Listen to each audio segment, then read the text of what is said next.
so then let's start. Yeah. Hello, everyone. I'm Andreas. I'm one of the founders and the managing director, one of the managing directors of PlanHorizon, and I welcome everyone to our third annual Strategic Portfolio Management Conference. And what is this about? So we are a ServiceNow partner, and we have a very strong focus on consulting and implementation of strategic portfolio management.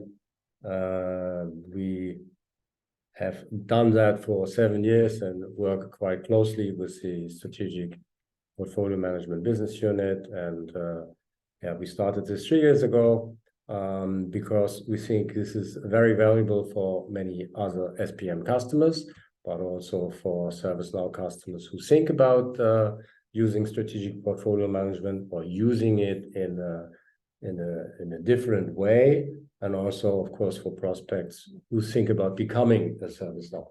So this is about learning, exchanging best practices, exchanging new ideas, and also seeing some very novel areas where SPM can come to use.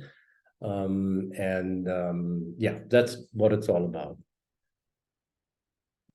So my next slide comes. Yeah, sure. So about PlanHorizon. So actually, the next 1st of January, we exist for 18 years, and we worked with ServiceNow since 2016, as I just said. But for all of these 18 years, we have worked in the area of enterprise project portfolio management, of course, with other vendors before. So sometimes the PPM tools we replace today with ServiceNow, and then increasingly replaced today with ServiceNow SPM. We worked with them before, which sometimes helps. We're the focus partner of the SPM business unit for Central Europe. And I already said this is our 3rd annual SPM conference.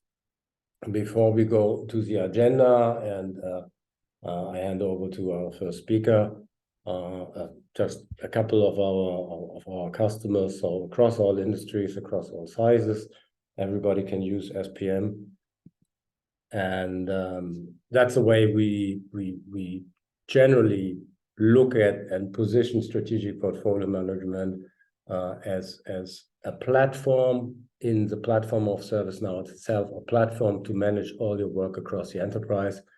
And from the 3 customer presentations we have today, we are very happy that one is purely in the business area of a large automotive supplier, has nothing to do with IT. One is in business and in IT, with I think more projects actually in business than in IT. And one is actually in IT, but we are very hopeful that this customer will also extend into the business area in future. So we always look at all areas in an enterprise, and we believe you have the highest business value from strategic portfolio management if you really truly use it across the enterprise. A couple of housekeeping things about the interaction during this conference. So you won't be able to speak, also not when we have the Q&A sessions. After each customer presentation or the keynote, we have 5 to 7 minutes of Q&A. We do have a break, so if we run over time, we don't have to worry about that. We have a bio break a little bit later, so we can use that to adjust for the time. You can post your questions about the customer presentation you hear at the moment. You can post your questions in the chat. As the moderator, I see all your questions, and I will pick some, or hopefully pick all of them, and then I will read them, and you can hear the answer from the speakers. The presentations will be done by the customer speakers, and in the Q&A sections are actually our project managers from PlanHorizon who work together with the companies. They will also be available in case there are questions which go more for technical details or implementation. You can also post at any time questions for our panel discussion, which we have a little bit later. the easiest for me is that when you write just panels, this is for the panel or panel, then I know it should go there, and so that there's no confusion. It goes actually to the product. The conference will be recorded. You did actually hopefully see that, but when you accepted when you registered. So I hope this is not a problem for anyone, as there is not a lot of content from the audience, so that should be okay for everyone, I hope. Let's take a quick look at the agenda. We start out with an interesting keynote, and I don't know the content yet. And it's about ServiceNow strategic portfolio management and AI. Very interesting, very curious. What Doug Page, who's the director of outbound product management, will tell us there. Next speaker, customer speaker, is Bernd Hoffmeier from Karl Storz, talking about their journey, connect strategy with project execution. We'll have a little bio break, which we will use to adjust for time deficiencies. Then we will have Nils Pokorny from Miltenyi Biotec, who is a company with a pretty unique approach to strategic portfolio management.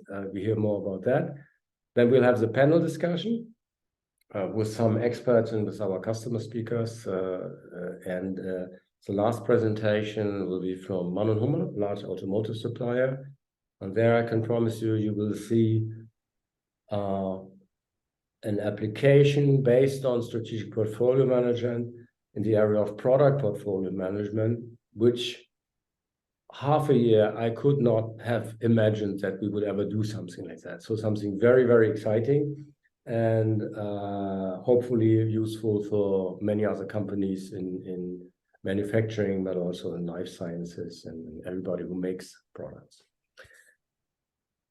With this, I would like to hand over to Doug Page. Doug, thank you very, very much for taking the time here and joining us. So Doug is, as I just said, the director of outbound product management, one of our main contacts over the years, and a great resource for us for discussions on strategic portfolio management, positioning, and of course what's coming up, what's in the roadmap, etc. But Doug, maybe you want to say a couple of things about yourself first, and then start with your keynote. Yeah, thank you very much, Andreas. And first, I'd just like to say I'm really happy to be part of this conference that you've put together. PlanHorizon is an amazing partner.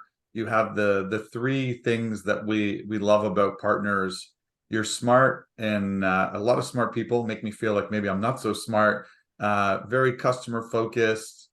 You understand the ServiceNow platform, and very importantly, you understand this SPM domain space. So that's a very helpful combination of attributes to having a partner. So it's my pleasure to be part of what's happening here today.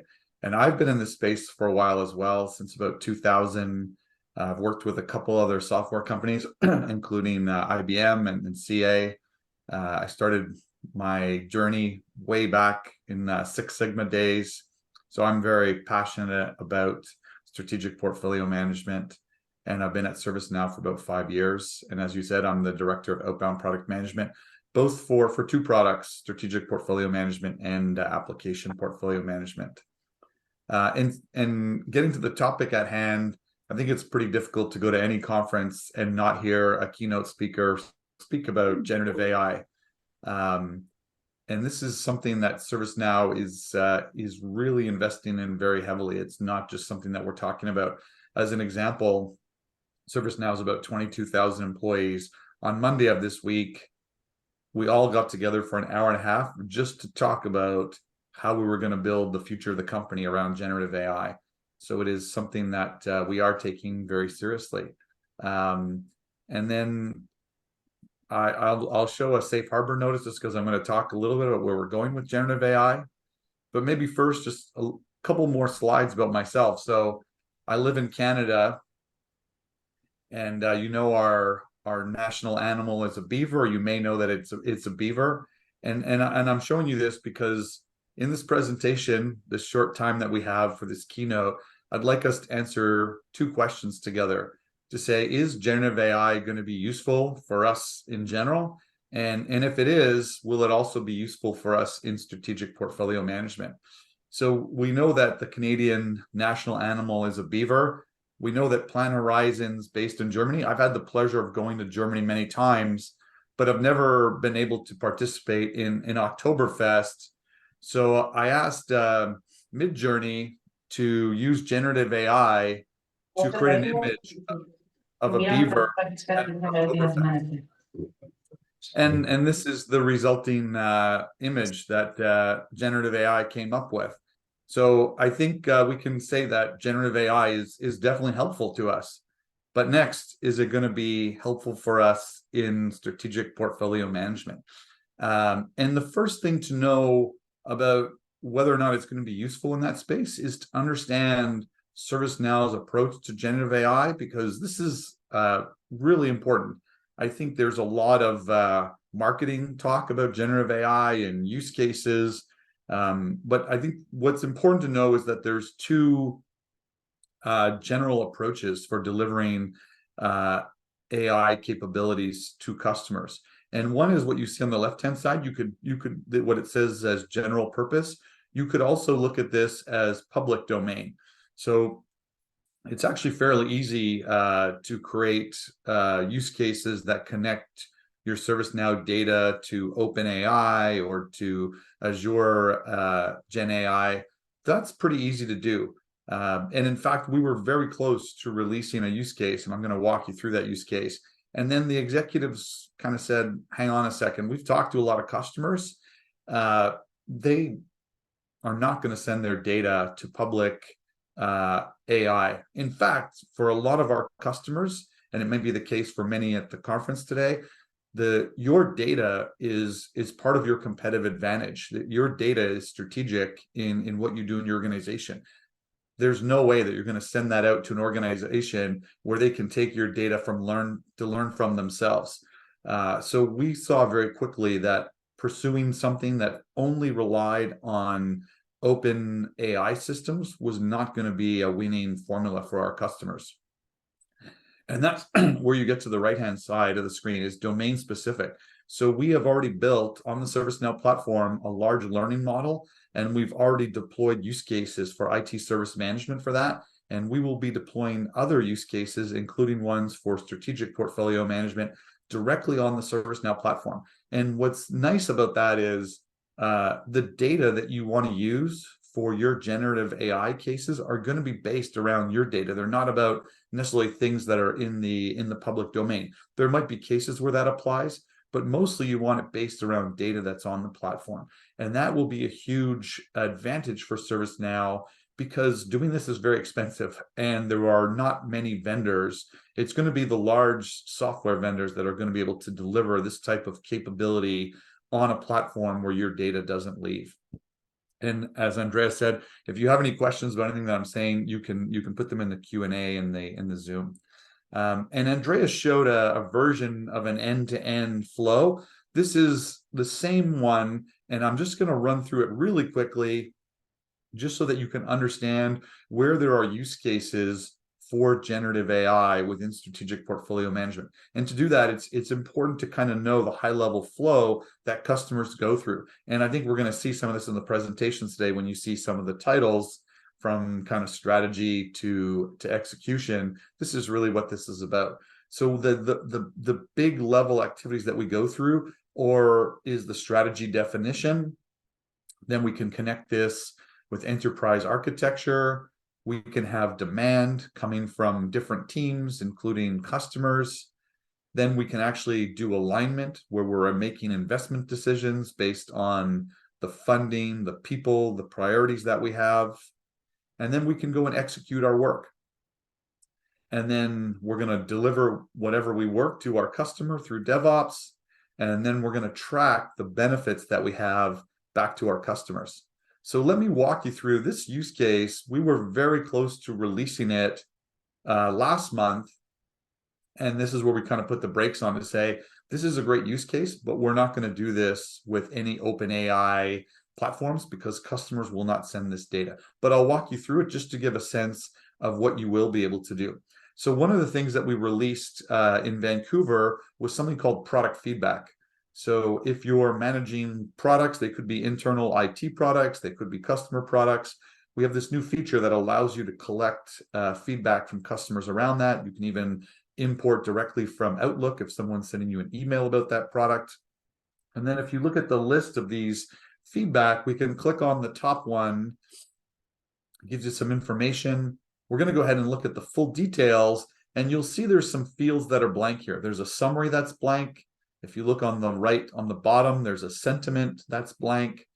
And then you look at the top, it says Get Insights. This is what we call Now Assist. If you're familiar with Microsoft has Copilot, the equivalent of that across the ServiceNow platform is Now Assist. And that's really our Gen AI capability. And you can click on this, and it will give you a summary of what the customer has said. It will also provide topics or tags, so you can see if this is around personalization, dashboards, alerts. And also, very interestingly, it will provide a sentiment analysis to tell you whether or not this feedback was positive or negative. And with that, you can actually populate, click of a button, you can populate that directly into your form, into your data element. And then you can actually come back, and if you look at the bottom right, you can actually start tracking sentiment over time. And of course, you should read the feedback, but even without having read any of the feedback, you can start to see, is our sentiment getting better? Is it getting worse around feedback? So that's really just one use case of how we can leverage Gen AI within strategic portfolio management. But there are many, many other use cases that we're looking at, and I'm going to kind of walk you through some of those examples now. So if we come back to our end-to-end flow, and we look across these different areas that we had originally said, if you look at from a strategy perspective, you can look at early warnings to say, are we going to meet our goal targets? Generative AI can look at data from past execution to say, based on where you're at today, our machine learning is saying that you're not going to hit specific targets. That's going to be very, very useful. If you look next here for product managers, these are some of the use cases we just looked at, the auto categorization of feedback. Within the alignment, we definitely expect to be able to see generative AI and AI used within portfolio optimization. For you to do the type of things that you do within strategic portfolio management today, you actually put a lot of information onto the ServiceNow platform. All the investments that you're running today, the possible investments that you might be investing in, what it would cost you to execute those, the financial benefits, the resources that are required, the risks involved. And yet you still have to manually try and optimize that portfolio by moving things around and seeing the impact of those. With the information that you've provided, generative AI should be able to provide optimization options for you as a customer to choose from. And then if you look at the deliver circle, there's a lot of actions here that are productivity things. So these are very common. You see them across the industry. Things like generating tasks, generating epics, creating stories, or creating features from epics. These are things that we've done in test environments very, very easily, and generative AI does these things very, very well. And if you think about this moving from left to right, you could almost look at it as it from going from top to bottom in the organization. And the AI use cases at the top are more about decision making, and the ones at the bottom are more about productivity and saving people time on a mass level. And we definitely see those benefits, even with things that we've released already and things that we're doing even internally within ServiceNow to leverage some of these AI capabilities already. So that was a very short introduction to where we're going and where we're thinking of going with generative AI within strategic portfolio management. We're super excited and super confident that this is going to deliver benefits for our customers. And I'd be happy to answer any questions that have come up.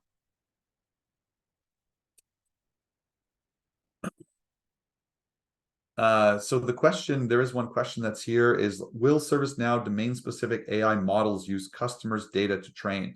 So we will be able to use customer-specific data to train that, and that's what customers want, is they want to be able to train from their own data so that they get the results from generative AI, the outputs, to be as specific as possible. That's a good question. Thank you.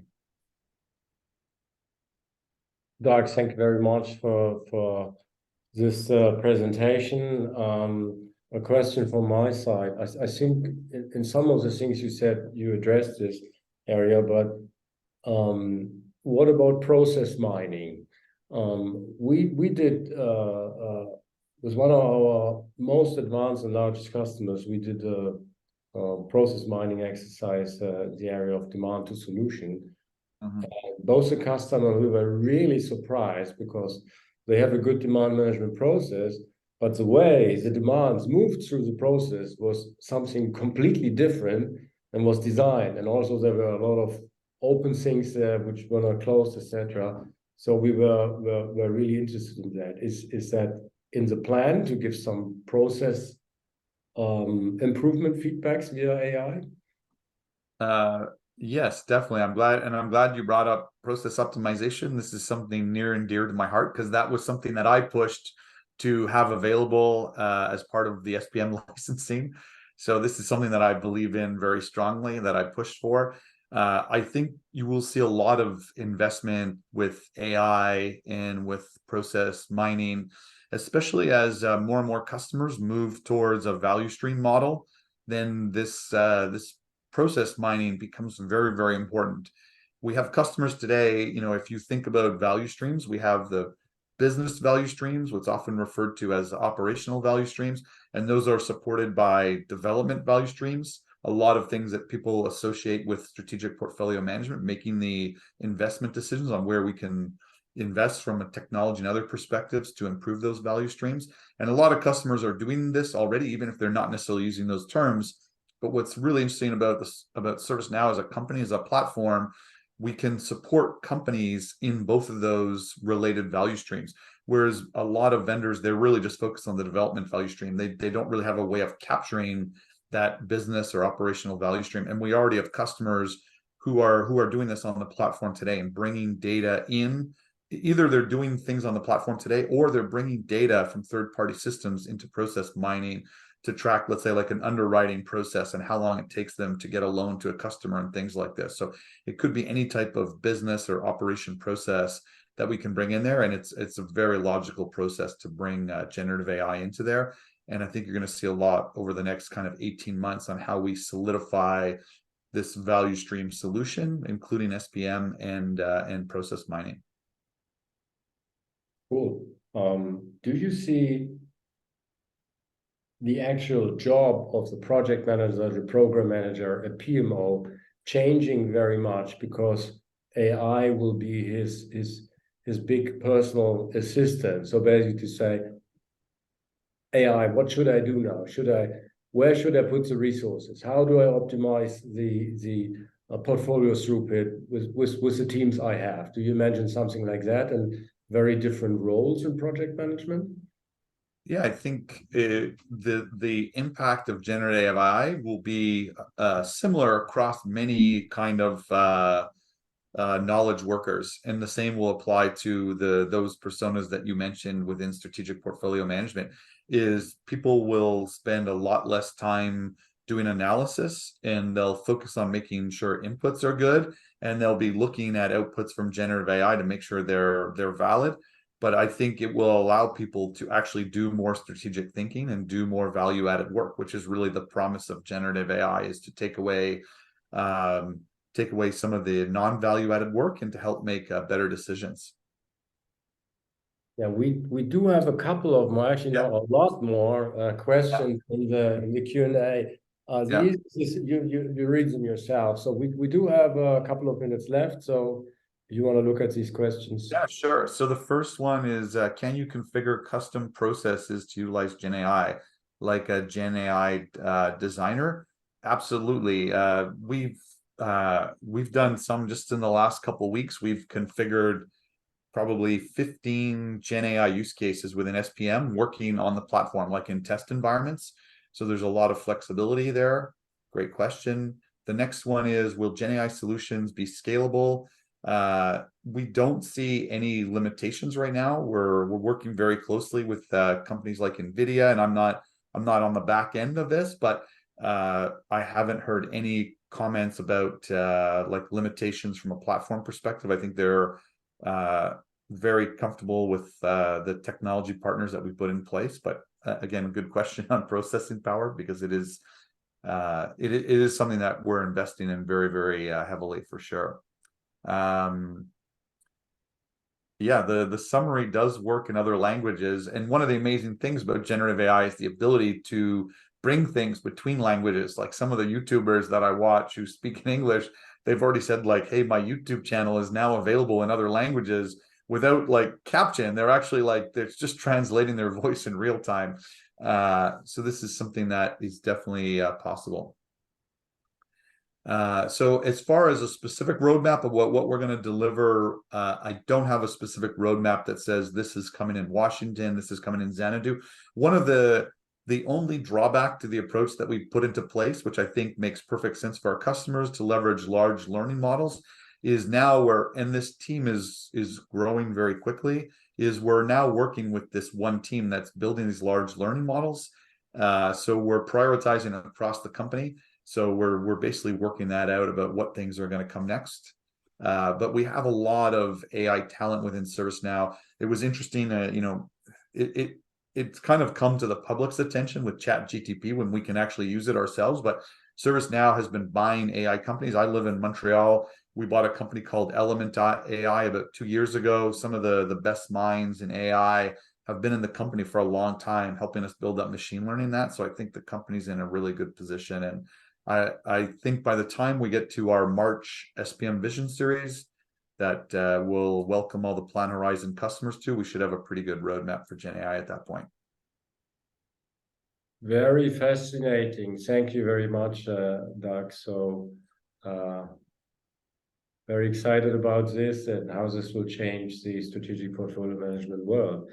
So thank you. We will hear you later in our panel discussion where we can discuss more aspects of AI and, of course, any kind of other questions. And now we will come to our first customer speaker. Bernd Hoffmeier from Karl Storz will present us with the customer journey in strategic portfolio management. Karl Storz. I met Bernd actually the first time in person when I drove to Tuttlingen for the ServiceNow Go Live cake ceremony. It was actually quite good cake, yeah. So I was surprised. It was a very long drive at the very end of the German Black Forest. And it's a very small village, Tuttlingen. Wikipedia says it has about 37,000 inhabitants. The really interesting part, and Bernd will certainly tell us a couple of words about Karl Storz and what they do. And the really interesting part about Tuttlingen is they have, in this very small village, they have more than 600 companies in the surgical medical technology area. And actually from this very small Black Forest village, there are many world market leaders stem from there. One of them is Karl Storz. And about 50% of all surgical medical products, technology comes from this small village. So kind of like a medical Silicon Valley in the Black Forest. And with that, I would like to hand over to Bernd. And maybe you can also start with saying a couple of words about yourself, what you do with ServiceNow, and then with your presentation. Yeah, thank you, Andreas. Yeah, just first a couple of words of me. I'm Bernd Hoffmeier. I'm Senior Manager and Platform Owner of our Global ServiceNow platform at Karl Storz. I will explain a little bit more about the company itself on the next slides. Before that, I'm responsible for right now 5 modules with a small team of 3 people. So that will explain also a couple of things where we are heading with SPM and what we have done before. And I'm working with the company since 16 years, have done couple of releases of ITSM solutions. Now we are stuck with ServiceNow as a platform, not only for IT, but also for other areas in our business. One of them is SPM and some others are risk management. But who are we? We are a company that is here since a lot of years. So founded 1945 in Tuttlingen. As Andreas said, we are a small area with a lot of medical device technology companies, and we are also manufacturing of one of those. Mainly we grow from manufacturing scopes and investing into video systems for surgeries. But we are doing way more than that in the meantime. So we have globally around about 8,800 employees, have a turnover of 2 billion last year, with a focus to increase, of course, every year. And we have roughly 70 subsidiaries in 40 countries, growing more and more around the world. And I think most interesting is we have production sites in not really very low wage countries. So we are producing high quality products for a very highly regulated industry. And therefore, we are also investing heavily in our employees and also the ways how we manufacture things.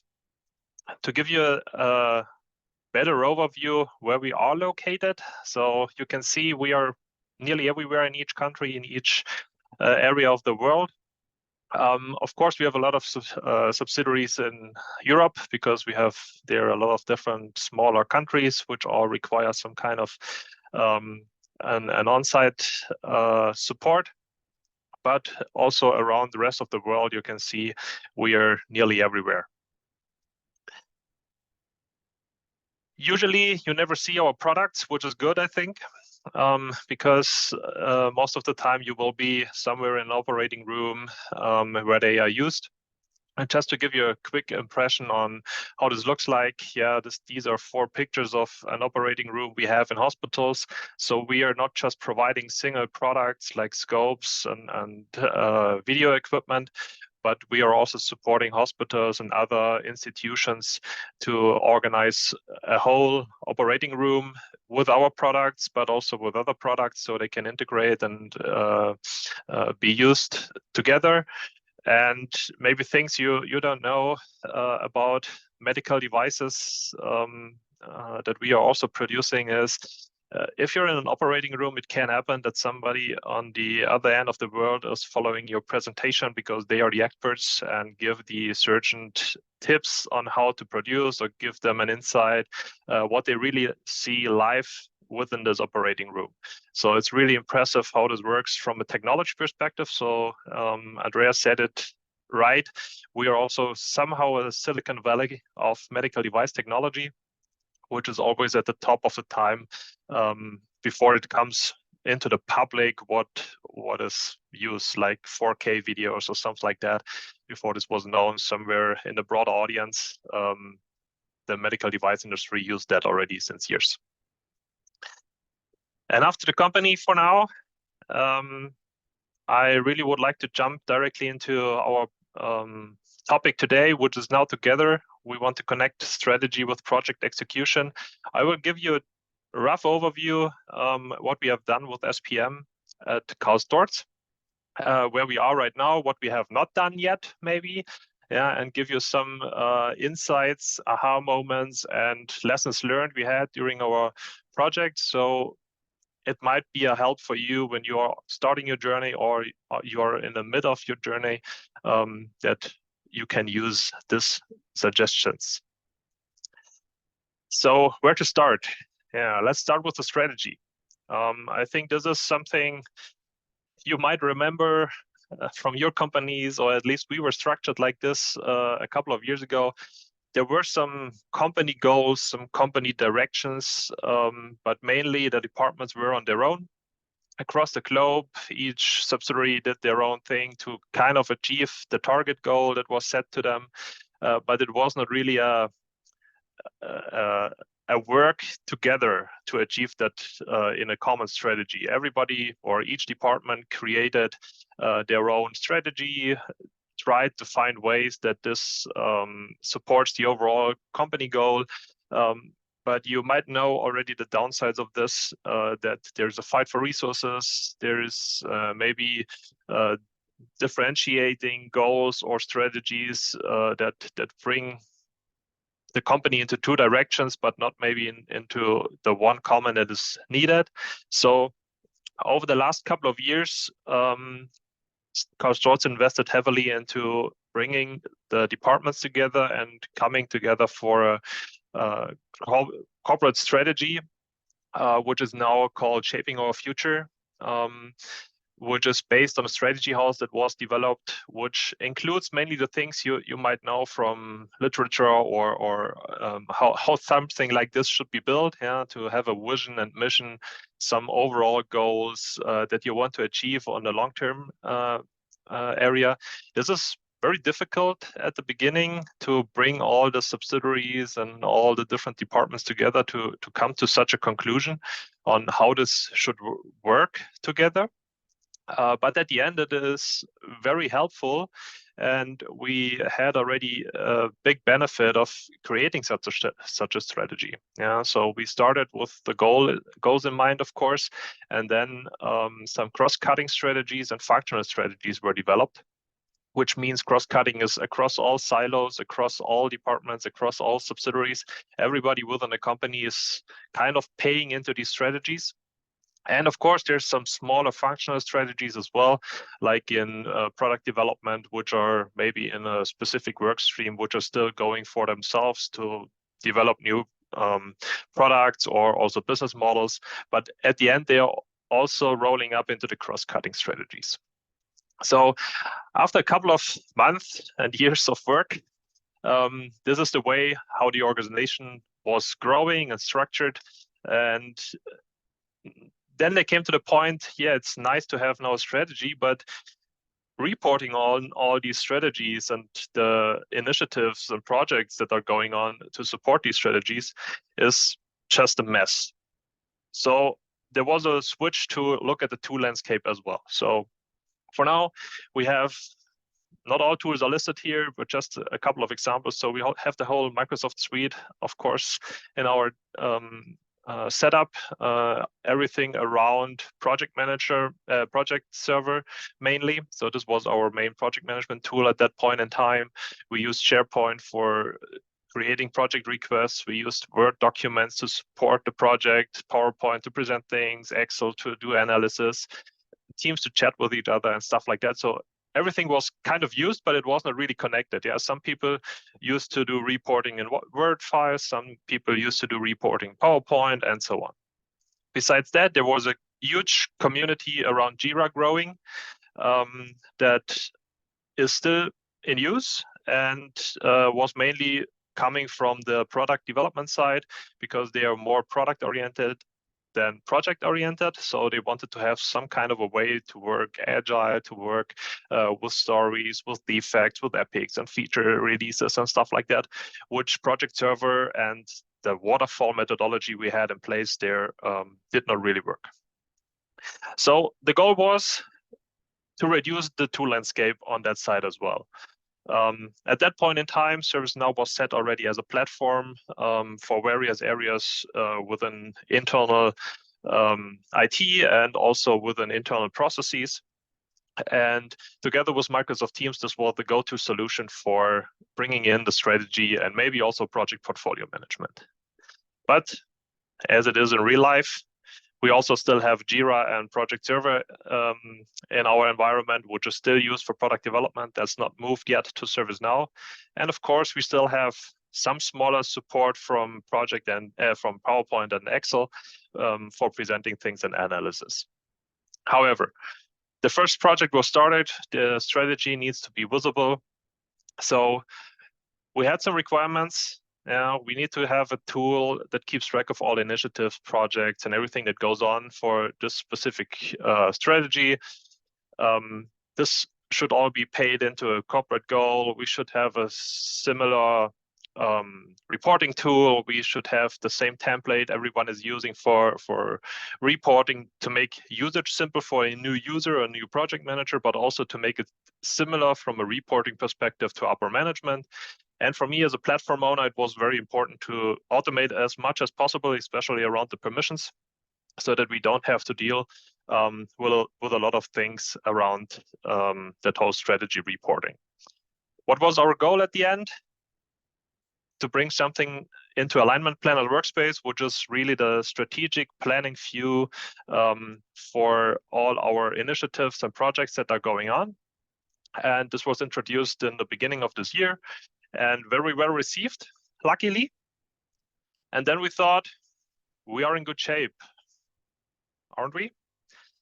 And after some feedback we got from our internal customers, we received comments around, why do I have to update the project manually? Can't there be any integration with project server where the data is in there? Do we have any kind of idea why projects are listed on our strategic roadmap, but there is no real existing project that is managed? So a lot of feedback was coming in there. And after reviewing all of these questions and comments that were brought up, a second project was introduced, which was the idea to connect project management with a strategy. So mainly changing the tool landscape a little bit, but also changing the way how we are dealing with projects and prioritizing them. So also there, we had some requirements from this feedback. Projects should be in the roadmap automatically. Some pre-projects or so-called demands, project requests should be shown up in the roadmap as well, so we can see what is coming in the pipeline for resource planning, capacity planning, etc. Reporting should be just in one place, and it should update everywhere where this information is used. And we had a different view. So roadmap is mainly for reporting to upper management, and project reporting is really for steercos and individuals. And around that, we came up with SPM, of course, to look deeper into what can support our goals here. And we mainly use these 5 green boxes: demand management, project and portfolio management, road mapping, Scrum or agile development, and time cards. With that, we integrated the project execution, the project requests with the strategy, so that it is transparent to our management. What are we doing? What is the next thing in line? How good are we with project execution from a budget and timing perspective? So it's really a one-time reporting to showcase that. A project overview, just to give you an insight into the duration and the team size that we had. So the first project, bringing the strategy into the system, was a 3-month duration project. We had mainly 3 people in there, not full-time, but mainly working on it. And this was setting up the alignment planner with a couple of things that we had in mind. I will come to some conclusions and aha moments in a second. The second project was the demand and project management. This was around 6 months that it took from the design perspective until implementation, and the team size, as you can see, was also not that big. Not everybody in here was also full-time working on this. And with this project, we also had support from PlanHorizon in here, mainly for the process and implementation consulting, because for us the module was totally new, and I'm pretty sure we would have fallen into some issues with changes. We would not know what would have been the impact to the platform. The aha moments we had for these 2 projects.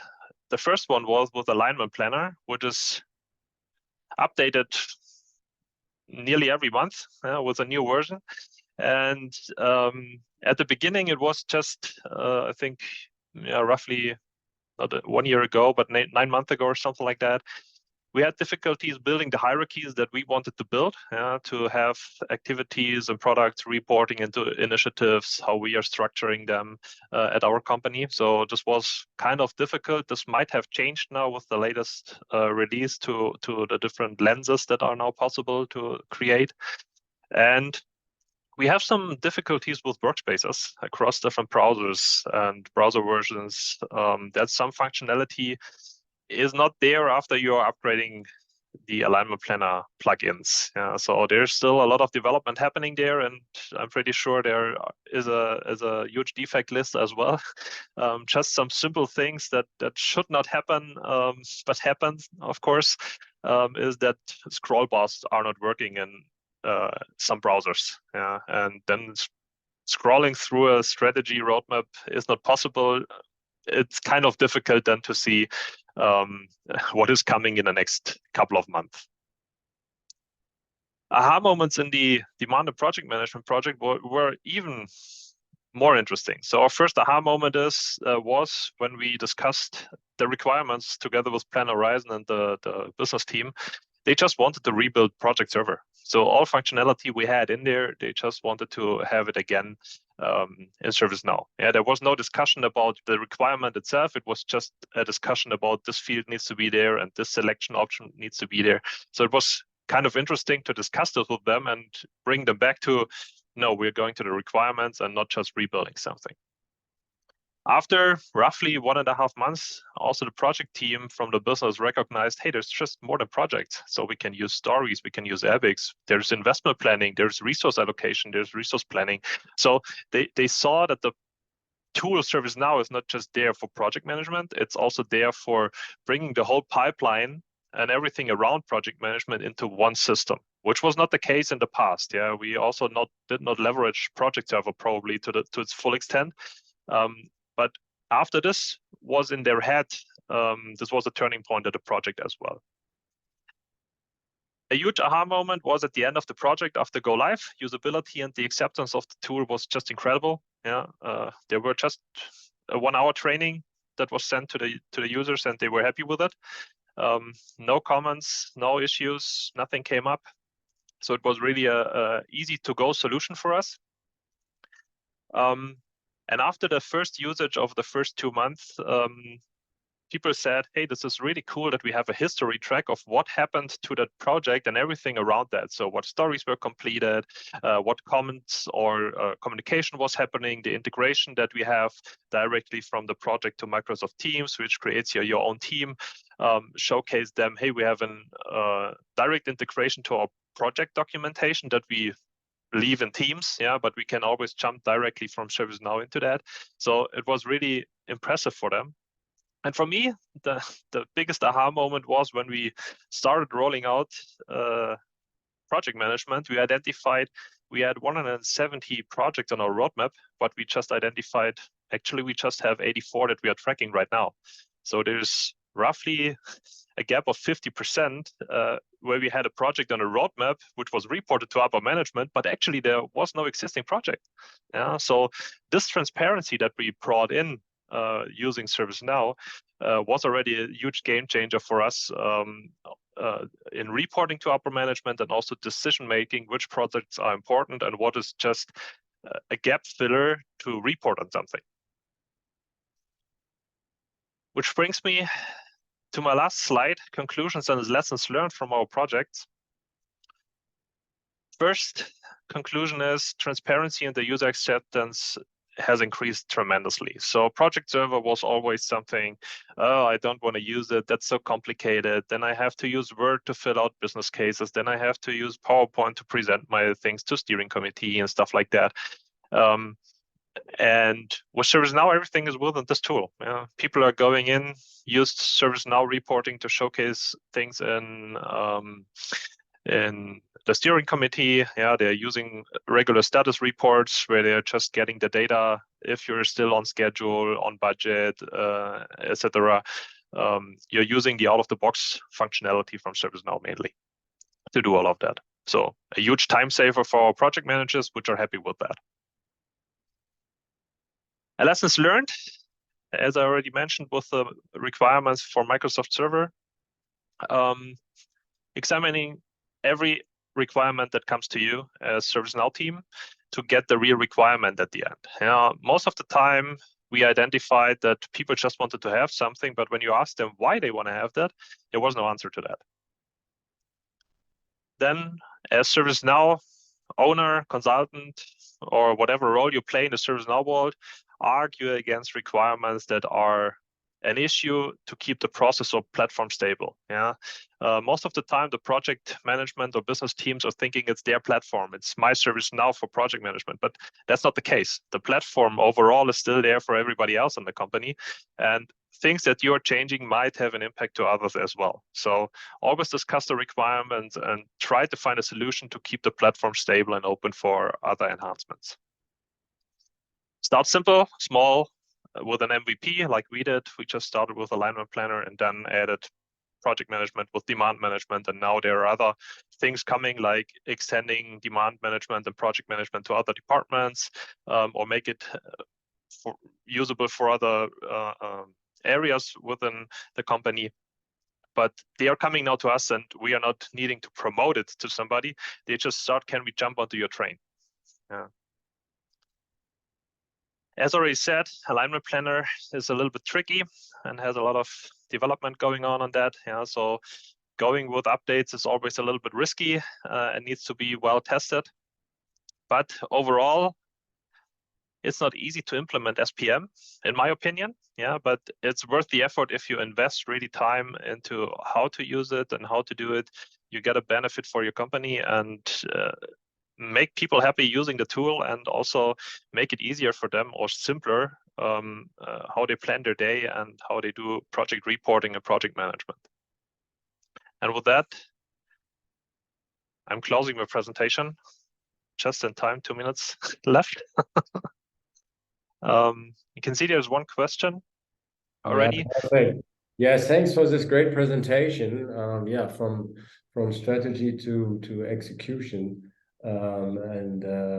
Yeah, I think we have one question. First, I wanted to mention my colleague Thorsten. Thorsten, maybe you can switch on. Right. Thorsten has been many years with PlanHorizon, I think 11 years or almost 12 years now. And he's our managing partner for the whole area of strategic portfolio management. He did his PhD on project portfolio management, and he was the project manager in this particular project at Karl Storz. Yeah, maybe Bernd, if you want to read the question yourself, and maybe Thorsten, you can do a couple of comments on how it was working together with Bernd plus team, and what you saw as the winning factors for this project. But Bernd, maybe sure. Let's start with the question. Yeah, so the question is about why there is or is there a specific reason to keep R&D in Jira? There's no specific reason. So the go-to ServiceNow was from organizational project. So this was the starting point to move everything that is around IT projects or restructures or setting up new sites and stuff like that, to move this into ServiceNow. And R&D was always against moving their current solution into other areas. They are now coming and want to join that train as well. So I don't know how long we have Jira and Project Server and R&D, but there are more requirements from their side, how the tools should work, what is the process that they are using, and to not overwhelm the whole project team with 2 different project management streams and how this is reported to upper management and stuff like that. We started just with one part, and the next part is coming, probably starting next year or end of next year. That's still in clarification, but there will be something coming because the request is there to use resource management across the whole company. And if you're not connecting your tools, you have difficulties to manage resources. So at least that part needs to be somehow integrated with Jira and Microsoft Project Server if we are not moving them completely into ServiceNow.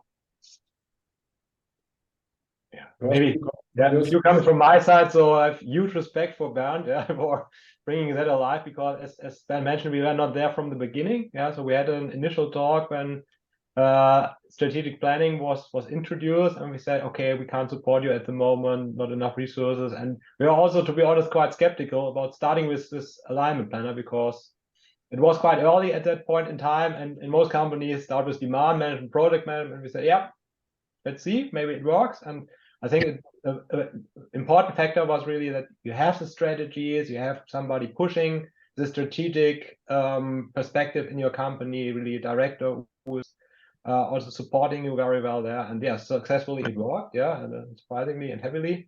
And then, but we also said, okay, you will at some point in time, it's not enough to have that in the alignment planner. You will need to have the demand management process, project management process.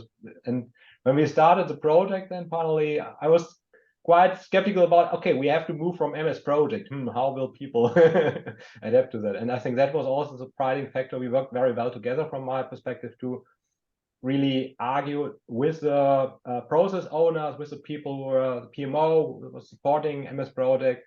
And it was also a success factor that they were really open, yeah, to new things. So they did not say, but in MS project, it's working like this, and we have to have it like this. But it was, yeah, okay, we did it in MS project, but honestly, nobody used it this way. Yeah, and so that was really a success factor. It was a lot of meetings, a lot of discussions. Why is it working in ServiceNow like that and not like that? But yeah, it was really good to do that together. So we were on the same page basically, or we had different roles, but protecting the platform, making sure that it works from a process perspective, making sure that there is a smooth transition. And I think that these were our success factors for us.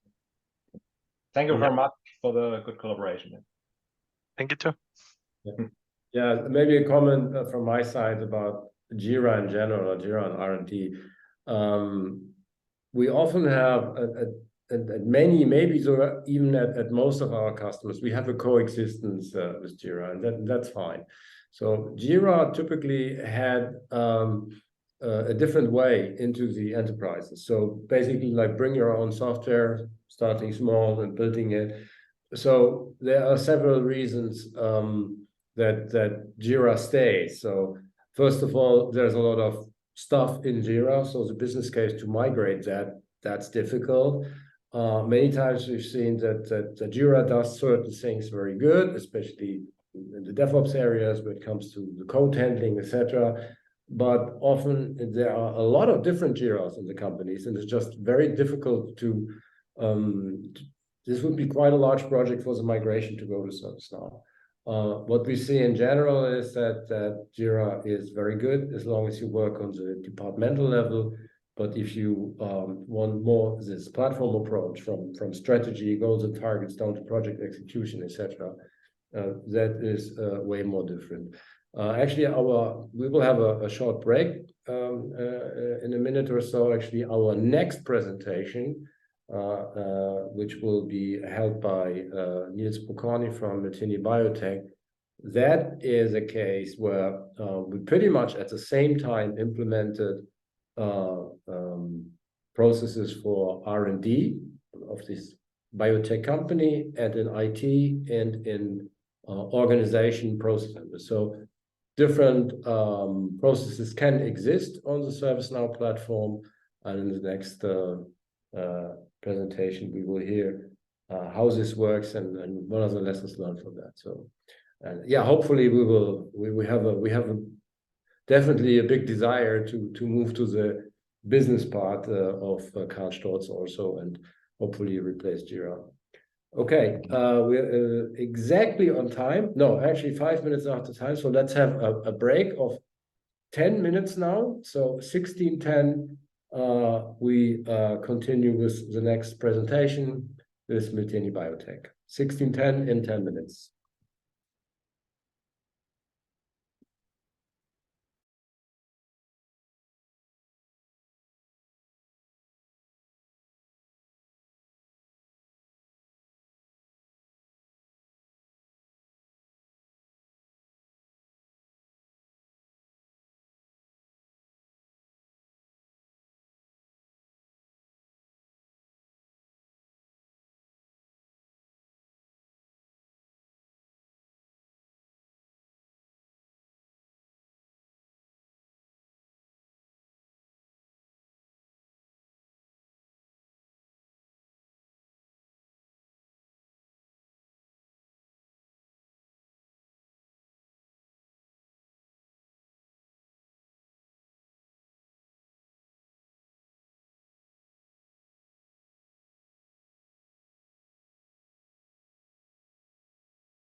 So I hope everybody is back by now, and now we will continue with our next presentation. Miltenyi Biotec is, I think, the largest privately held biotech company in Germany. They make thousands of products. Nils will certainly share some information about the company with us. We had the first meeting with Miltenyi just shortly before the COVID pandemic hit us all.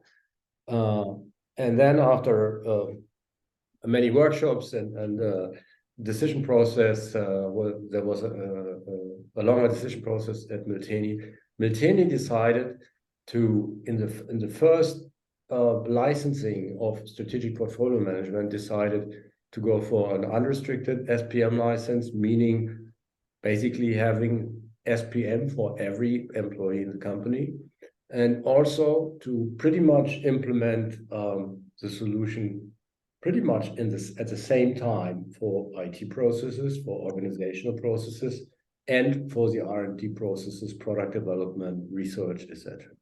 So quite challenging, and all this during the Corona times. And with this, I would like to hand over to Nils Pokorny. Nils, maybe also you start with saying a couple of things about yourself and Miltenyi. Of course. Thank you very much, Andreas. And also thanks, Bernd, for the insights that you gave us in the previous presentation. Always super interesting to see. And we might have some things in common. But before I dive into the SPM part, let's have a couple of words on on Miltenyi Biotec and what this company is doing. As Andreas already introduced, we are a global operating biotech company located in Germany. The headquarters here in Bergisch Gladbach. And we are specialized on cell therapies and cell analysis and cell sorting. I'm definitely not a biologist, so I cannot go into too much details, but what I can tell you is that our vision is curing cancer. And also other serious diseases, which makes working at Miltenyi so special, because there's really a purpose on what you do. We have thousands of products. I think it was 19,000 products and services that we sell that reach from research also to clinical applications. So we really have treatments that are used worldwide. About 5,000 employees. We use ServiceNow since 2017. We started with ITSM, but expanded the usage over the years to other modules, and have SPM since 2021, I think, in use. I'm responsible for the platform and the internal team. Whenever I see slides like this always reminds me of why I work for this company. What you see here is a patient, and all those black dots, those are cancer cells that vanish over the time of the treatment of a couple of months. So treating cancer and curing cancer is not science fiction anymore. It really works, and this really highlights the purpose of the work at Miltenyi Biotec. Achieving something like this for sure requires a lot of research, a lot of real science, not just science fiction, but real science, and a lot of employees. And as you can see here, the headcount increased tremendously over the last years. And as of now, more than 20% of the employees work in the R&D section. So research is not only important to stay competitive in the market, but for sure also to reach our vision and curing diseases. And as Miltenyi is not stock listed, but owner managed, we are free to reinvest in all those research areas, which is great. So we are independent. We don't need to focus on shareholder value. We can really invest on areas that are important and that we need. With such a fast-growing company, you can imagine there are several IT tools in place, but there was one particular tool which was used across the whole company. So sounds good, doesn't it? Well, we already saw this tool also on Bernd's presentation. There is definitely a lack of digitalization across the company. And we also saw this in the project management area. So let's have a look at project management at Miltenyi. What do we do? What kind of projects do we have? At Miltenyi, we separate, or we distinguish between two kinds of projects, so-called organizational projects and development projects.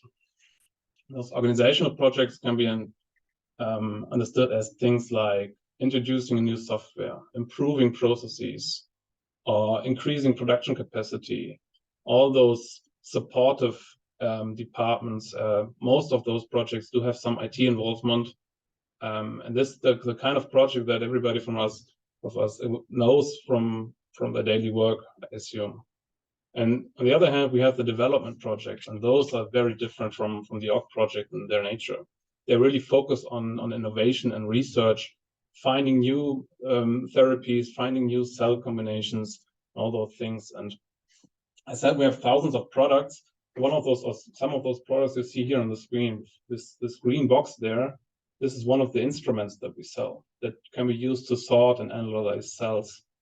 And I sometimes compare this with a Thermomix, with those kitchen devices, because we don't only sell those devices, those instruments, we also sell and produce the recipes, so the software that is running on those instruments. And this software is basically guiding the researchers in their lab through their processes. And this can also be customized, so it can be custom-built software for the very specific use cases. And on top of that, we also sell the ingredients, so the buffers, the solutions, the reagents. It's a very broad field of products, and very important to stay up to date on all those areas and have a lot of research on this. And another type of project that also falls in this category are clinical studies. As I said, we're also going in this clinical area, clinical application of our products. It's extremely important to have those studies managed in a proper way. And another type of project are grant projects, so sometimes work together with universities, also very highly regulated areas. All those things can be understood as dev project at Miltenyi. So you see those kind of projects, they differ a lot from each other. So very, very different kind of project, but still the goal was to have one common understanding of project management, to align both worlds, to harmonize those worlds. So the goal was to start with a process. In 2019, the first global project management process was released, which applies for both worlds. And this process follows the waterfall approach. So we have 4 phases, starting with initiation, planning, execution, and then the closure phase, which on a high level applies for both worlds. This was already a great achievement to have one common understanding. And then we had a look at the tool sets. And here on the right hand, we again see my friend Excel. So the dev project, they manage the whole resource management in Excel. And as you can imagine, hundreds of resources, capacity management in Excel, this was really a nightmare. The org area, they used MS Project Online, mainly for the project management, so for Gantt charts and things like this. They also to a limited extent also for the resource management, but it was not like really requesting resources, because in this area we still had a lot of manual steps. We even had physical signatures to get approvals on paper, which were printed.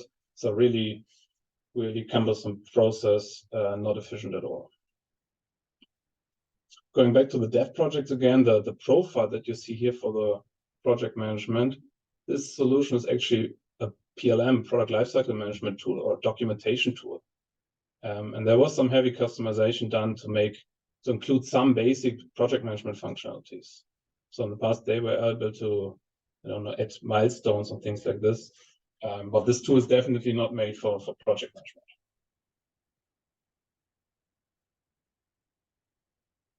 And on the top, the reporting was already harmonized, and also on the bottom, the time management, SAP cuts to report project times. This was already used in both worlds. So in our project, we focused on this part to find one common tool. It took us, the execution of this project took us about 15 months. So let's go back to 2021 when we started with everything and build up the setup together. It's not going to take us 15 months now, but just a couple of minutes. We used these modules that you see in the slide here. And yeah, let's start from scratch and build this up together.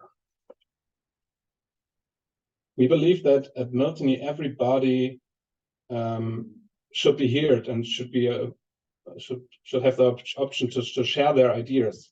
So it was very important for us to make this entry channel for new project ideas open for everybody. We use also the demand management for this. Every employee at Miltenyi can visit this site on our employee center where they can submit project proposals. Depending on whether it's an org or dev project, different informations are captured, like title, business segment, and other information. But once they're approved by different ways, in both cases, either dev or org, a project record is created with those 4 phases again. So with initiation, planning, execution, closure again, where the project managers can prepare the next phase and get approval. So all phases are planned and approved sequentially, one after another. And planning a phase means financial planning and resource planning. So what the project manager can do here is basically they can add cost plans to do the cost planning, financial planning, and resource plans for the resource management. So we use the tool to really request resources for the upcoming phase. This can either be done by a person on the person level. So I'm requesting a person to work on my project, or a skill in the form of a team. I'm requesting somebody from this team. And there's approval workflow. You can request and then approve those resources. And after all the resources are approved or confirmed, they can work on this project. Same goes for the costs. You need to plan the cost for the upcoming phase. And once the project is approved by a board, or the portfolio board meeting, those costs are transferred to budgets. And now the project management has this budget to work on the project. Everything's documented, fixed, and approved. And this is something which was not there before. So having this control over costs and resources was new for both the org and the dev projects.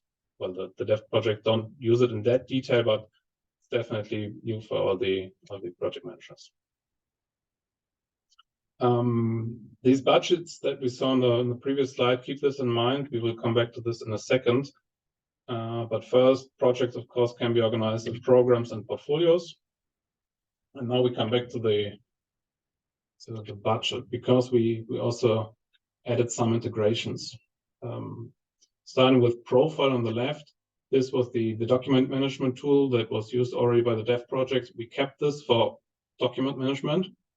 So whenever a project is created in ServiceNow and approved, the project record is also created in Profile for document management and Profile, and also in Teams. So there's a Teams channel created out of ServiceNow. Every team member can work in there, share documents, share comments, and whatever. And the other interface is actually even more interesting, because we transferred the approved budget as well as the team members from ServiceNow to SAP. Create a record in SAP where they can, or the team members can track their costs at their times with SAP CATs, which are then again transferred back to ServiceNow. And also the budget is sent to SAP, which gives us the option to have real cost control of the project, because now you can only create purchase requisitions as long as the budget is not exceeded. And all the cost actuals are also sent back to ServiceNow. So on both worlds, the finance team has the control on SAP. They see everything there, and the project manager and PMO and all the other stakeholders also have the information in ServiceNow. This integration was a really great step forward in terms of transparency.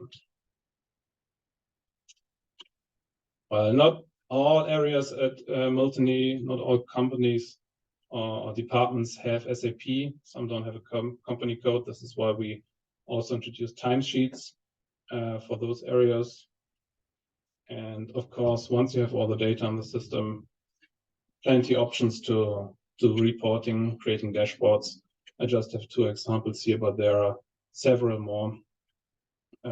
This, for example, for the project manager to keep track of costs and the resource consumption. Also more detailed view on the costs.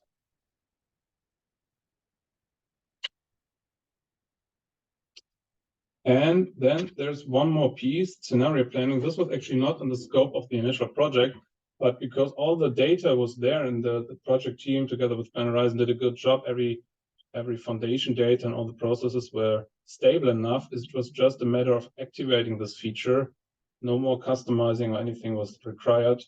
And now we are also we can compare scenarios before approving projects.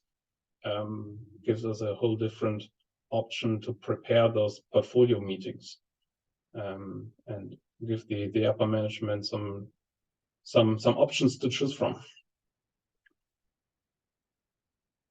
We have one more module left. This is agile management or agile development. SPM is just one of the modules on our platform, and each of those modules are managed individually. So we have different agile teams in place, or in ServiceNow terms, agile groups that are used to operate and also develop new features in those areas. And the Scrum and the agile development module is not only used for ServiceNow development, but also by other IT teams. And we use this unified backlog to transfer change requests, or also tasks, any tasks to a story, which can then be tracked in a sprint. So also other IT teams and even non-IT teams are using this agile development module to track their work or manage their work. So these are like the first experience going to a hybrid project management world. It's something that we want to look into in the future. All right, going back to this slide, this was how the 2 worlds were separated in the past. And now we have one common tool used by both worlds, project types, and way more harmonized view on project management at Miltenyi. I'm going to close my presentation with some key figures. Well, first one, 100% elimination of paper and physical signatures.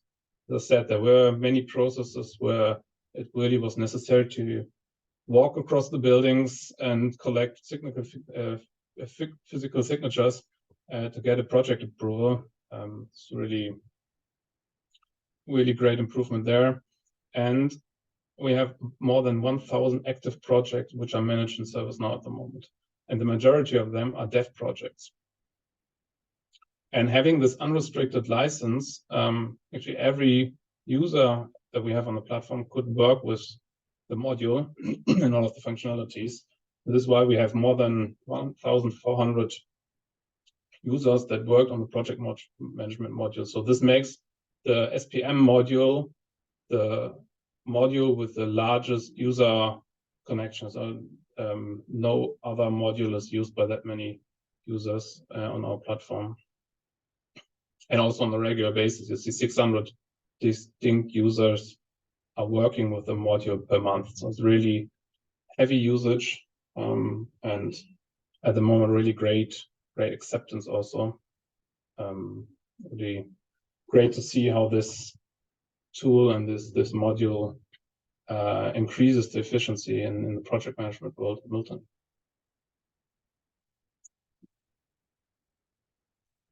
All right. this is my closing slide. Thank you very much. Thank you, Niels. Great presentation. A great example on how to use SPM truly across the platform. The more you do with this, the bigger will be your business case.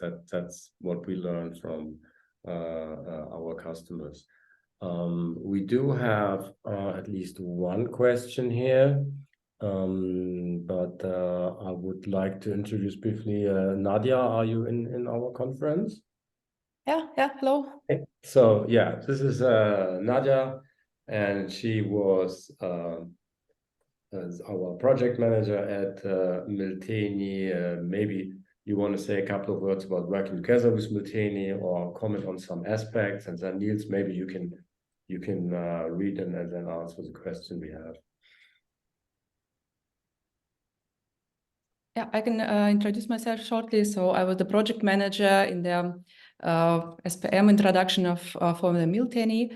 We started in, I think in August 21, implemented firstly the org proposal. This is demand process, followed by the implementation of the two types of projects, as Nils already showed, those dev and org projects, with the go live on February, and then further implementation of other demand process for the dev proposals after February 22, and I think till summer 22, and after that we went to so-called product mode, and we were making some smaller adjustments and support. And yeah, I was very happy to work for such a company that have a very important mission in the world, and it was great job. It was challenging again, because we had these two completely different worlds that we wanted to have in one system and one table. And I think everyone brought a great input and great collaboration, because we had again and again asked those questions, do we really need this requirement? So that's something what we heard in the presentation before. You really need to ask if it's necessary. So why do we doing this? Because we are not implementing something for one process. We should think about other people, other processes that use the platform. We should think also about platforms, so how we impact other modules probably. And yeah, we may have different data model, and we have different roles and permissions, different entry points and so on. So it was a pretty challenging project, but it was very interesting. Thank you, Nadia. Niels, you want to go to the question we have from the audience? Yes, sure. Question is whether the team members are synced automatically between ServiceNow and MS Teams, or if this is done manually. They are synced indeed. Once a day or the night, all the team members entered in the project in ServiceNow are synced to MS Teams, so there's no manual effort needed. Great, thank you. Yeah, thank you very much for that great example, how you can use the power of the platform, and how you can be successful with so many users in strategic portfolio management. We are a little bit ahead of schedule, which doesn't matter.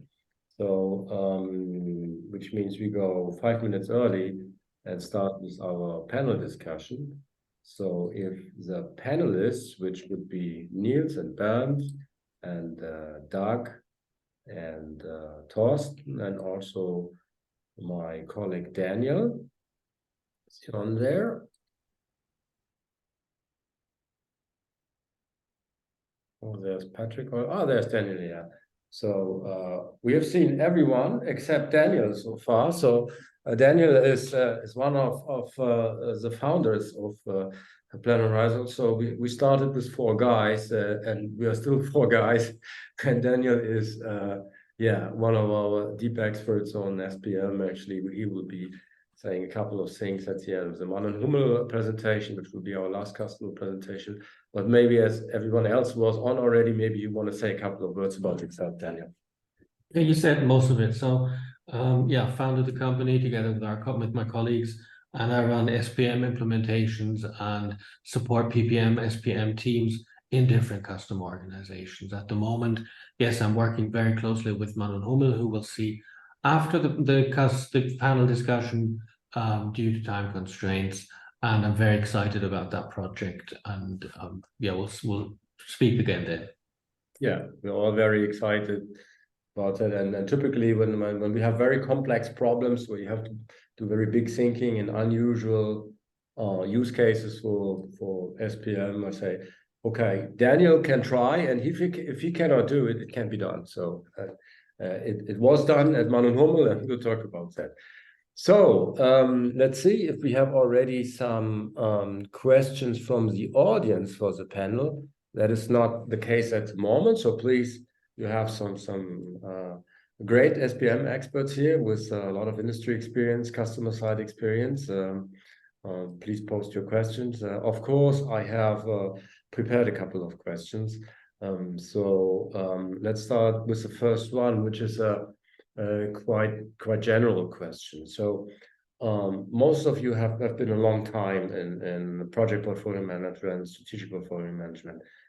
When you look at the last 10, 15 years, how did this domain evolve? How much is still there from what we did in 15 years ago? And how do you see the next 5 years in strategic portfolio management? Not specifically for the module of ServiceNow, but more in the domain. Who's going to go first? Sounds Maybe like volunteering. Maybe Doug, as you asked, maybe you want to start with that. You Sure. have been definitely more than 20 years in this domain and saw a lot of changes. And I love to talk about these things. First, I do want to say I am really impressed by the customer presentations today and humbled at the things that they are doing on the ServiceNow platform to not just help their organizations, but to help the world is really impressive. And thank you very much for putting your trust in ourselves and PlanHorizon for helping you get there. It's amazing. Going to the question, you know, when I started in this area and was working with a lot of customers more on the consulting side, most often when we spoke to PMOs and you talked about the portfolio part of PPM, most of them were not that involved. They were kind of given a list of projects to execute, and the PMOs were more viewed as a tactical execution arm within that end-to-end process. And that the decision making was really done by somebody else in the strategy organization, and there was quite a wall between those. And I think over time, PMOs started to realize that either they had to kind of move upstream to be more relevant and to be viewed as more strategic, or you know, with the advent of Agile and other things, they would kind of lose some credibility within the organization. And that hasn't happened everywhere, but I do think many of them have been successful at going through that transformation. If you look at ServiceNow, we don't have a PMO, we have a strategy realization office, and it is much more connected to the strategy, involved with the strategy, and the people on the strategy side are realizing, and I love the first presentation about that connection of strategy. They're realizing that the individuals that own all the project information, that's really, it's the heart of the information you need to be able to make these decisions. And the last presentation as well with the scenario planning, those are great examples of how those that own that project data really have a role to play in decision making and connecting our world to strategy, which I think is the biggest transformation that's happened in our space. And one of the reasons why a couple of years back we changed from IT business management to strategic portfolio management, it was really because of that connection to strategy, and because we saw in the presentations today customers taking this solution outside of IT or technology teams to a broader use within their organization. So that's been exciting for me to see that transformation. Comments on that? Any elaboration on this question? Yeah, I mean, I'm also in this area for a long time. So I did my PhD 15 years ago, or started to do it. And if I look at the domain in general, I think there was a lot of back and forth. I've seen companies trying all over again to get transparency into the project, and it was not a linear journey for most companies. Yeah, so we had these waves of companies trying to centralize, they were decentralized, they were trying to get one picture of projects, etc. And what I've seen over the recent years, it's getting more mature from my perspective. So you have more companies who really have a better governance, as Doug mentioned, have more strategic PMOs, and they really need transparency in their project, because as we all know, world is moving faster. Yeah, and you can't spend ages running around figuring out which project you're actually running. So you need this level of transparency. What is now slowly starting, I think, is also getting, looking at it really from a portfolio perspective. In the past, so since 30 years or longer, we have portfolio management methodologies, but it was more like a research topic than practice. Yeah, and nowadays we see that with SPM also. The solution providers have also learned. Yeah, so you don't have an efficient frontier anymore, but you have flexible ways of managing your portfolios, looking at it from a strategic perspective, from a financial perspective, from different lenses, different views, and that really leads to the fact that it gets adapted now. I think we are living in great times where really the domain gets more mature. The only other big change we had over time, I think, was agile. Yeah, and you see that also. So this more product-driven perspective, and I think today you have a lot of hybrid work going on. I see all the customers I work with, they have some agile work in their organization. They have still waterfall work, and it has all come together. And I think that was another big change over time. Yeah, Nils and Bernd, I think your companies are very much at the high end of the maturity level when it comes to strategic portfolio management. Any comments from your side on this question? Daniel, I think I cut you off. So.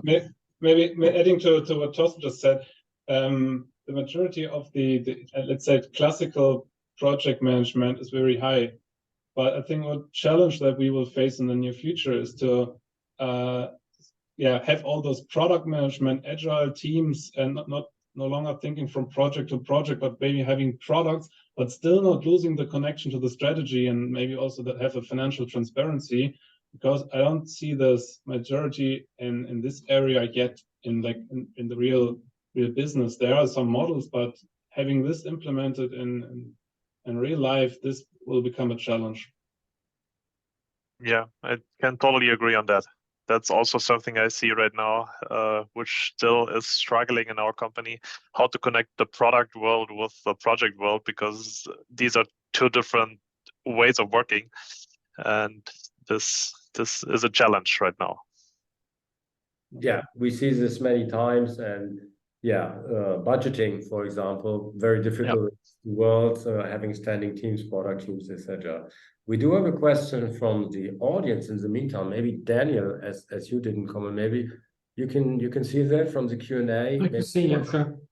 Yeah, so the question that came in is, what is the one thing? That's in a way, a very loaded question, also maybe towards that. What is the one thing that is missing in SPM at the moment that would be necessary in the future? So what's the one that's, I'm not going to say killer feature, but Doug, I'm sure you get asked that question very, very often, and I think everyone in the panel has a view on that as well. Yeah, I would say you had a budget to add one thing to SPM. Yeah. So I'm going to break the rules here, and I'm not going to limit myself to one thing, because I think as much as the product has evolved tremendously in the last few years, there's still many things that we know we either want to reinvent how we do it. Niles, I loved how you're using scenario planning. Scenario planning is going to get a lot better in 2024, so look forward to that. A couple other things that are important. We talked about product. There's also a relationship with value streams. We're leaning into how we support value streams within organizations. A lot of our customers are looking for that. Industry analysts are looking to see how vendors can support value stream management. So look for more content. We already have some, but how that, and that's really across the platform, not specific to SPM, but the SPM BU is leading that for the ServiceNow organization. One of the other things that I can share with everyone here is that one of the things that we're missing is collaborative work management. So think about what happens in your organization I like to say any work that's managed by somebody whose title isn't a project manager. So they still need to manage work, they still need to assign people to it, but maybe they're not doing the financials and the resource management pieces that we saw from the customer presentations today, but they still want it on the platform. They still want to be able to link it to their technical and business architecture that they have on the ServiceNow platform. And that is something that we are planning to launch next spring. It will be available as a standalone product, but I'll say under Safe Harbor again, our plan is to include that in our SPM licensing. So if you own SPM, you will automatically get access to that product. So we're very excited for that. And there's probably a few other things that I've forgotten, but yeah, we have a very exciting roadmap. And for those that haven't seen it, as much as we're delivering these new features, we're also taking all of our functionality and bringing it to the next experience. If people are familiar with that, it's really the new UI experience across the entire ServiceNow platform that really brings a commercial look and feel to end users, which is what they're demanding from ServiceNow. Yeah, cool. Thanks for sharing this. So now, when I said before that PlanHorizon has been quite a bit longer in this market of enterprise project portfolio management than we have been a ServiceNow partner. So if I look back, we've done that for 7 years, but this was almost a complete journey from starting out with a very small ITBM, a bigger ITBM, and thank God the name change to strategic portfolio management, because when we discuss this with customers, we always say this is just for IT, right? It's named ITBM, and now with this big vision of going into business and IT and doing basically managing all the work across the enterprise. So when we look at of course, there is competition for strategic portfolio management, and what we often see is that there's a ServiceNow strategy and some ServiceNow modules at the companies, but still an enterprise project portfolio management system, which is not strategic portfolio management system, but it's something else. My feeling is that today, with what SPM can do, it actually can do many, many things unique, and many, many things as good as any other enterprise project portfolio management system. So I would say that we cannot really, in the customer discussions, really see any kind of advantage you would have from any kind of best of breed enterprise project portfolio management system outside the ServiceNow platform. How do you guys see that? Is that question for me? Well, anyone who would like to answer. I'm happy to keep on talking, but I do want to give others a chance to contribute as well. Just to tack on to that, yeah, I'm very excited about the roadmap as it has developed over the past years. We had a company retreat a couple of weeks ago, and there I did a sort of a summary presentation. I'll take you on a journey through where we started all the way to where we're at now. And yeah, where PlanHorizon, we started in the Helsinki release with the PPM functionality, and then it grew and grew and grew, exactly as Andreas said. The first disruptor, if you like, came with Agile coming in. And now we're getting more and more modules, or let's say tools on this side that allow me to manage this kind of work. And I'm also very much looking forward to the functionality, Doug, that you just mentioned for next spring, because indeed we've gone through a process of strict let's say maturity, right? We have resource plans, portfolio plans, and so on, but not every customer approach or not every customer setting fits into this setting. Some work is ad hoc, some work is very ill-structured, if you like. Nevertheless, it vies for the same resources in the organization, right? You have more or less the same people working on it. You have people who need to work in highly structured, organized, orchestrated project plans. At the same time, there may be part of a creative or innovation initiative, which simply does not fit into the pattern of, this is my work breakdown structure, this is my resource plan, I need to request Fred and George and Sue, and I need them to work from there to there. Nevertheless, we have one orchestrating, integrating platform, because at the end of the day, we need to manage all this work, and we need to manage it in a consistent way. And I don't want to double book people. if they're just in the structured project versus in the ad hoc world. So yeah, I mean, we saw a sneak preview of what you just talked about. I'm very, very much looking forward to that. I'm very excited about that, because this is also one of the things that I felt over the past months or years that we're missing and that customers were asking for actively. Why do I need to go through resource plans? Why do I need to do this? I simply want to set up a project, and maybe if it's successful, I want to morph it into something that is more structured. So there also from Nils and Bernd, and maybe also bring you in, is there anything additional that you would see is missing? Now's your chance to ask Doug about that. Yeah. This actually reminds me of something Bernd just said in his presentation, which was surprising for me, because we experienced actually the opposite. He said that users coming from MS Project were happy to work with ServiceNow, and we sometimes have a hard time to explain them, okay, now please use the planning console to manage your tasks, when they were used to have project plans with hundreds of tasks with dependencies, and now they have the planning console, and they really have a hard time and understand this. This is really, it is easier to manage those large plans in a client installation MS Project compared to the planning console. So this is something where I experience feedback from our customers or from our employees in regards to missing functionality. Our customers are not used to such a detailed planning. So they are happy to do less. we told them that's your governance tool, and that's what we ask from you, and that's what you can do elsewhere if you want. Yeah, but I think that's a trick. Yeah, agreeing on how you want to use the platform. Yeah, and I think what changed very much over time. If you're asking what is missing, I think right from the beginning, even if you look back to Helsinki, yeah, there were a lot of capabilities. Yeah, if you name drop them, so you had time sheeting, you had demands, you had projects, you had etc. But what really changed is the quality. Yeah, I think, even especially with the new workspaces, the look and feel, is it not always linear? Yeah, sometimes it goes forward and back, but it's the maturity is growing. And I think also what ServiceNow has learned is more flexibility. So you have a lot of capabilities which you can use in a flexible way. But that's also a warning to everyone adopting SPM. So what you should avoid, definitely, you have these capabilities and you can use them in different areas for different people. You should never hardwire that, because then you're losing all the benefits of it. Yeah, if you say, okay, our process is exactly like this, and we connect this capability with this capability with this capability in a strict way, and let nobody use it in a different way. So that's not what you should do in the future anymore. But yeah, I think capabilities, there are other tools out there, as Andreas said, yeah, other solutions, but I think SPM is really the pace of innovation. It's great.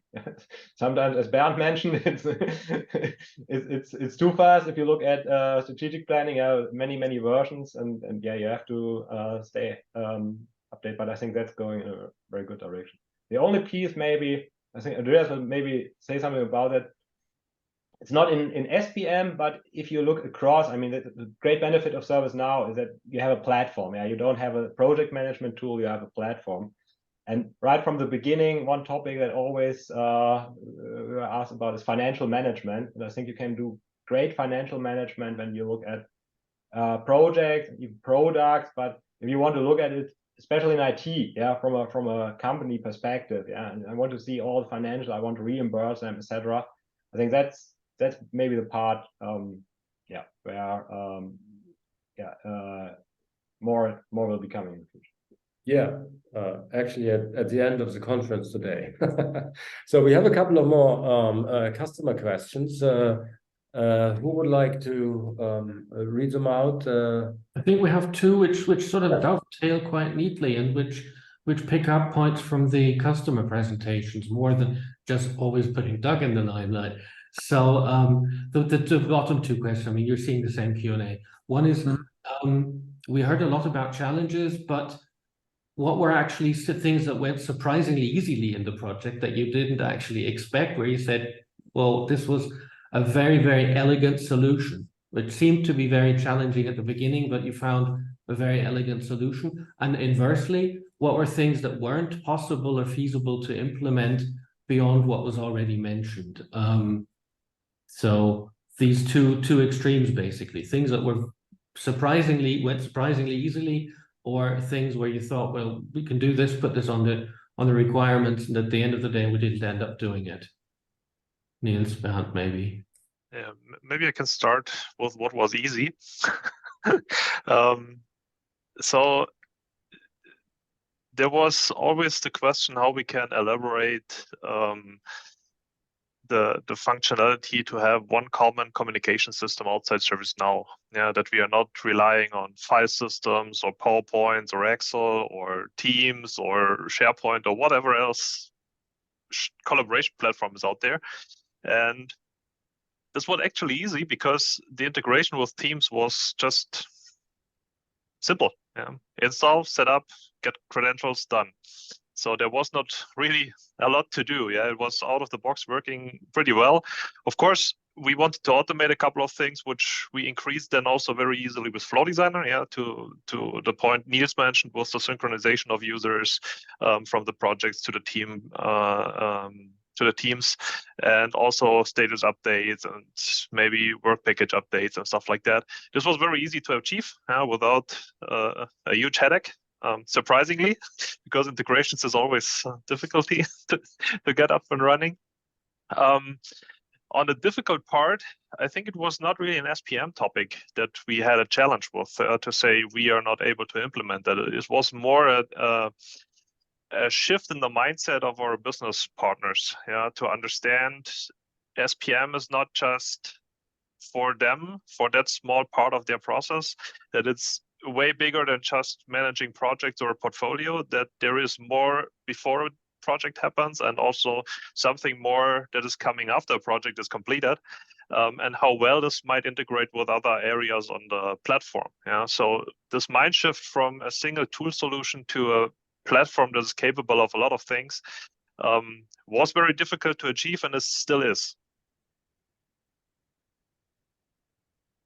I agree. We have the same experience. What I want to add is that the most challenging part was probably not a technical implementation thing, but a question of change management in the organization, especially in the dev area that I presented. Because on the org side, all the org projects, they were rather sophisticated compared to the dev part. They know what a project is. There was a definition. There was already a kind of an approval process, and this was completely different for the dev part. So really having one common understanding about what is a project, how to approve it, how to plan a project, this was challenging. And we achieved this by training, by communication, also setting up a project management community at Miltenyi that meets regularly on a regular basis. So these were ways how we tackled this challenge. Yeah, this is a very important point. We tell our customers always like that the organizational change management is absolutely necessary to be successful. The soft stuff is the hard stuff. So we learned the hard way in the first couple of years. We weren't aware of all these things which happened there, and then after going live, we also wondered why not everybody was so enthusiastic like we were. But of course, there's a whole science behind that, and the Kubler-Ross curve, and all these kind of things you can do in change management. I think it has to come from the customer. He has to invest in that. We basically say, look, we can do all these technical things for you, and SPM can do 99% of all the things you want to do. But if you're not investing in this organizational change management, better save your money. Yeah, doesn't make a lot of sense. You won't have a big business case out of that. Very important thing. This is more often the harder work. Yeah, I think we have one more question from. We have two questions here open in the chat board from the audience, and we do have 5 more minutes left. So maybe Daniel, as you have done this before, do you want to read the question? Sure. I mean, Doug sees them as well. I think they're both more towards product functionality and product roadmap. The first one. Then it's more for Doug. Yeah. I guess so, yeah. So one is around kind of connecting to file management, SharePoint. It's something that's important, but we have other things that we're tackling first. We've had partners who have done things around SharePoint integrations. There's kind of simple things that can be done about linking files and putting URLs in your project plans and that kind of thing. And it's also something that's happening at a ServiceNow level about kind of connecting with the Microsoft suite of products. So it's something that is there in the background, but I don't have anything imminent to say like, yeah, you're going to get out of the box functionality to do this kind of next year.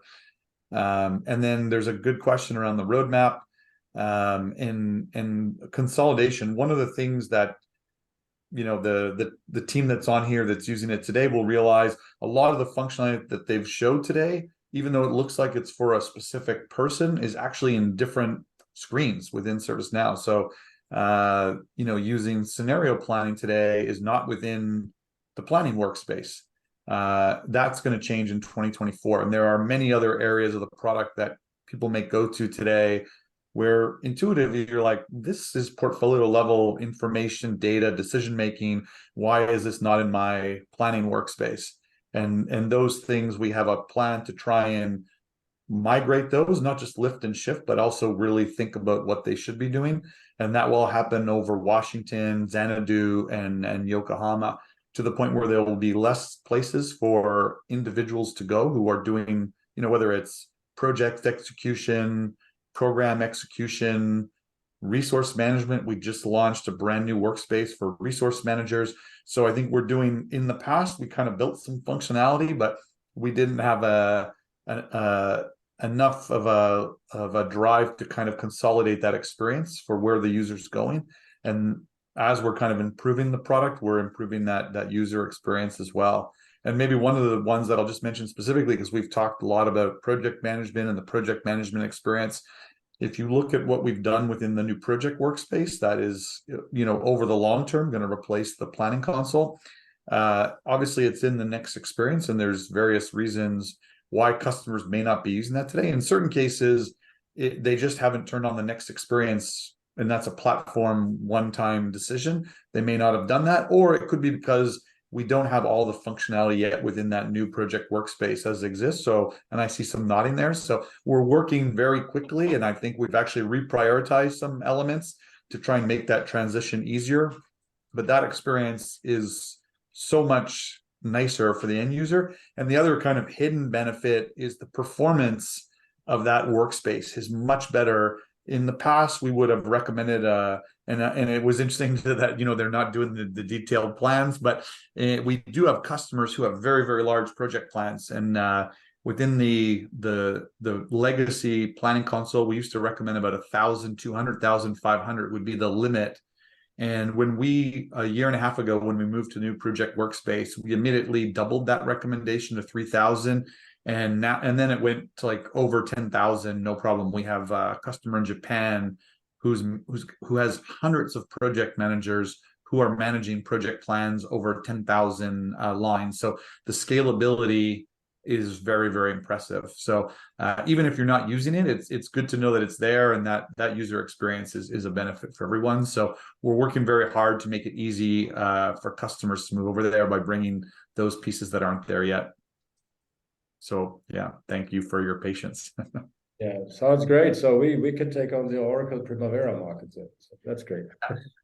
One more question. We have like 1 more minute left. There's one more questions in the chat board. Daniel, you want to read? 2 more questions. Now the questions are coming. Yeah, we have 1 more minute left. So I would say we pick one of the questions. Daniel, it's your pick. Which one should we answer? The one is very long. Yeah, I'd go with the first one. Look for the wrap up. What's some advice for a company that's looking to launch into an SPM project or an SPM implementation? And I'd also like to hand that over more to Nils and Bernd, because we can talk about SPM projects till the cows come home, but you have the first-hand customer side experience. Well, this is a very generic question, but I do have one thing that comes to my mind. I already had this in my presentation. We started with the process. So before we even started implementing something, we had a clear idea on how the business process for project management should look like at Miltenyi. And this is a it was a rather high level definition of the process, but it was a stable and it's still the same definition. So this would be my suggestion to think about your project management process before you dive into an implementation project.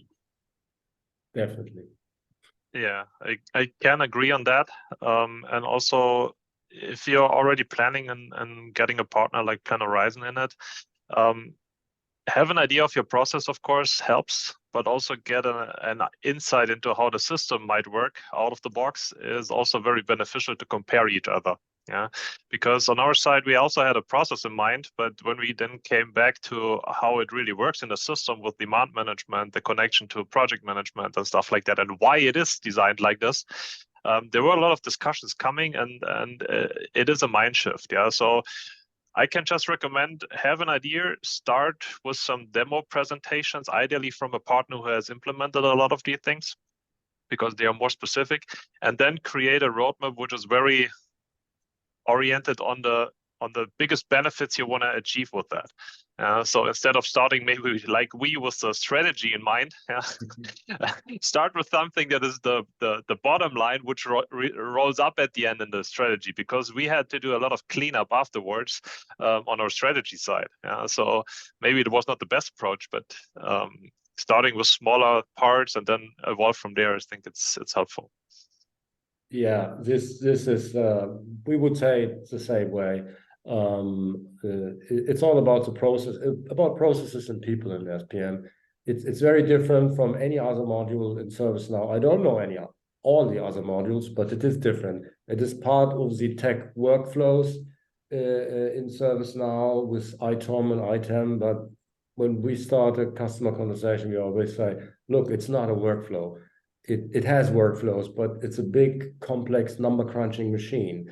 And you should be clear about your process. And one of my colleagues once said very rightly, he said, sometimes we discuss 3 days with a customer about a certain process, and then we set a check mark or we don't do this, right? So this is really important. Start with the process. And yeah, we always would recommend that start with what comes out of the box in mind, and then go back to your world and try to adapt that. Yeah. Cool. Yeah. So think about what brings most value to you. I think that's very important, because it's not a good idea to have a hardwired process and say, okay, I want to have that in ServiceNow. It's like you have to have a business problem to adapt it. And yeah, I think that's important to see, where does it bring most benefit to my organization? Where is it easy to jump in? And you see you have different paths. So some start with demand management very, very often because you have an issue there. You can also start from a strategy if this is your pain point, but you need to have a business case, and then don't hardwire it. Take advice. Yeah. Look at the system, how the system could support that. Have a great business sponsor. That's very important. And then I think that's the best way to proceed, and not spend. You should have an idea of your process without any maturity, without a PMO, etc. It's very hard. Yeah, but it's not like we live this process in 20 years and it has to be in ServiceNow like that. That won't work. Great. Thank you very much for the great questions and the great discussion. I also learned a lot again. And now we will go on to our last customer presentation. We have Andrew, Glynn, Werner, Scharpf, and Patrick Nießen already in our conference. Maybe if you guys want to switch on your videos so that everybody can see you, and when the other guys switch the videos off, that would be great. So I didn't include you in the panel discussion, not on purpose, but I wasn't sure. Andrew told me you were not sure. You had some other meetings if you would be there in time. So after we had the first telephone conversation with I believe Werner and Andrew were our first contacts in I think July, August last year. We figured they are in Speyer, which is not so far away from where we are in Darmstadt. So both of these cities being south of Frankfurt. And we said, oh, we're coming to your place. We always like to go to the custom places if it's feasible. And we had a long discussion on a very hot day. And I think the first 1.5 hours or 2 hours, Werner and Andrew talked about filters, only about filters. And they talked very passionately, and it was actually very exciting. And we learned a lot in these 2 hours about filters and what they're doing, because Werner and Andrew both come from the business side. Actually, Patrick, who will also be in this presenting here, he is a ServiceNow platform owner, mainly concerned with IT. But the next interesting thing was, Mann and Hummel does not have strategic portfolio management in the IT area so far. So Werner and Andrew had some ideas and a good plan and a vision, and we listened to that. And actually, at the end of the meeting, we pretty much said, we are not sure this can be done. So because it was quite exotic, as you will see in the customer presentation. So from there on, we said, we need to do a pilot. We don't want to do any kind of project if you're not sure it can be done. Patrick, as a platform owner, sometimes that's not the usual way. Sometimes platform owners say, I have so much work. Maybe we can talk in 2 years. Patrick pretty much said, okay, I'll support it. You don't screw up my platform.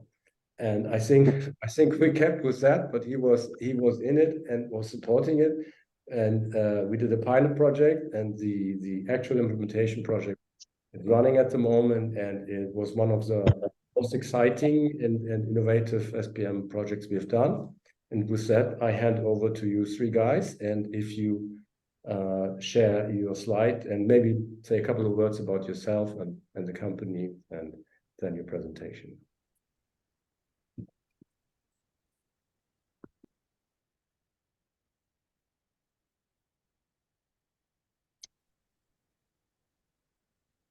Andrew, teilst du die Präsentation? Ich dachte du. Okay, I can also do it. No?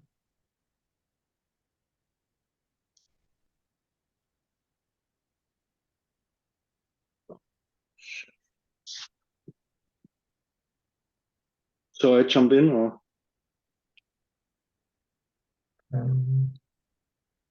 We don't see it yet. If you have technical problems, we have our Zoom events master on the background. I believe he has your slides.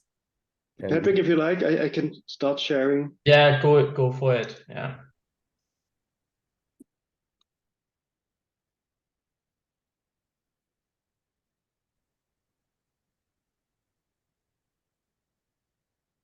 Okay, if you go to presentation mode, Yeah. then I will start. Okay, well, thanks everyone for giving us the chance to speak again on this occasion. We did give a similar presentation at the World Forum of ServiceNow, and it's really, I'm very honored by ServiceNow to be invited to talk, and also by PlanHorizon to have this kind of trust level to invite us also to this conference. It's really an exciting topic. Yeah. So next slide, please, Andrew. And one more button. So first of all, I want to tell you why you're actually sitting here. I mean, what is the benefit for you to listen to what we are going to say here, and what you get out of it? What will we tell you about today? First of all, the activity we talk about is something that will drastically boost our strategic portfolio management to a next level. And we are talking not about a digital product, but we talk about a physical product. And it was already mentioned by Andreas that we actually produce filters, and you will learn a lot about filters from Werner and from Andrew. With the same hot blood that I am for the ServiceNow platform, they will talk about filters. And I hope you be as enthusiastic as we are about it. So we are using ServiceNow to implement this SPM. We use to cover our activities that we are doing. We cover the areas of demand, project, roadmap, and product families, perhaps even the ideas. We plan to connect other systems to it. So the ServiceNow will be the place where we get a 360-degree view of everything that's going on. And so that's why we noticed we can use Snowflake to connect with it. And as an output, we will have achieved a really shortened time to market, as well as an improved coordination. I mean, that's always the thing about ServiceNow, is that we have a great transparency, what's going on. And so when we have this transparency, we can better coordinate. So we be able to coordinate feature requests, innovation projects, as well as events that we need to attend with our product development and product portfolio. So next slide, please. Introduction. Who am I? I'm Patrick. I worked 7 years with ServiceNow. My previous company, I introduced the ITSM module in ITPM. In those days, it was still called. And now I'm heading the whole area of ESM, Enterprise Service Management. So which includes, first of all, the ServiceNow platform. Secondly, IT support, and thirdly, processes. At the moment, very much focused on IT processes. Then perhaps I hand over to Andrew. Hello, good late afternoon. Yeah, my name is Andrew Glynn. I'm Global Product Manager OE, part of Werner's team. I have experience of around more than 18 years within Mann and Hummel in different positions, started in R&D, project management, application engineering, and then since I would say 13 years, I'm in product management located. And as mentioned by Andreas, so Werner and I, we are the parents of that strategic portfolio management, internally known as Roadmap Boost.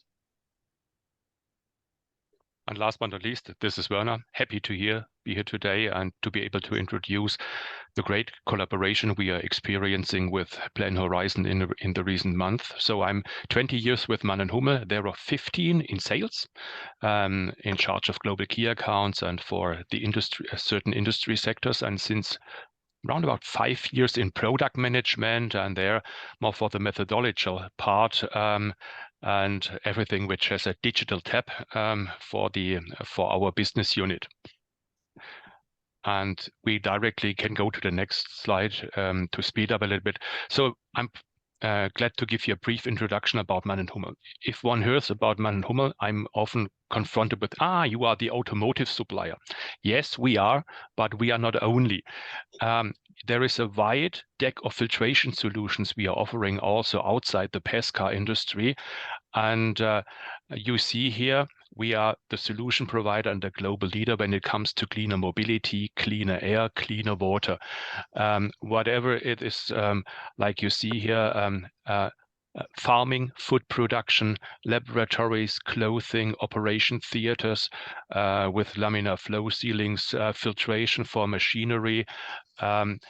This is the entire spectrum we are covering in a total of 3 business units. And our sphere of activity is the business unit transportation, original equipment.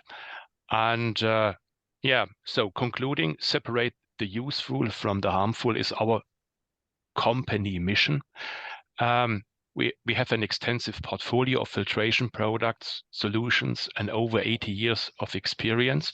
And together with our customers, we aim to continuously create new value for our customers and keep on developing and providing outstanding filtration solutions for a cleaner planet. So the filtration need, one may think, well, combustion engines in PaaS cars go by.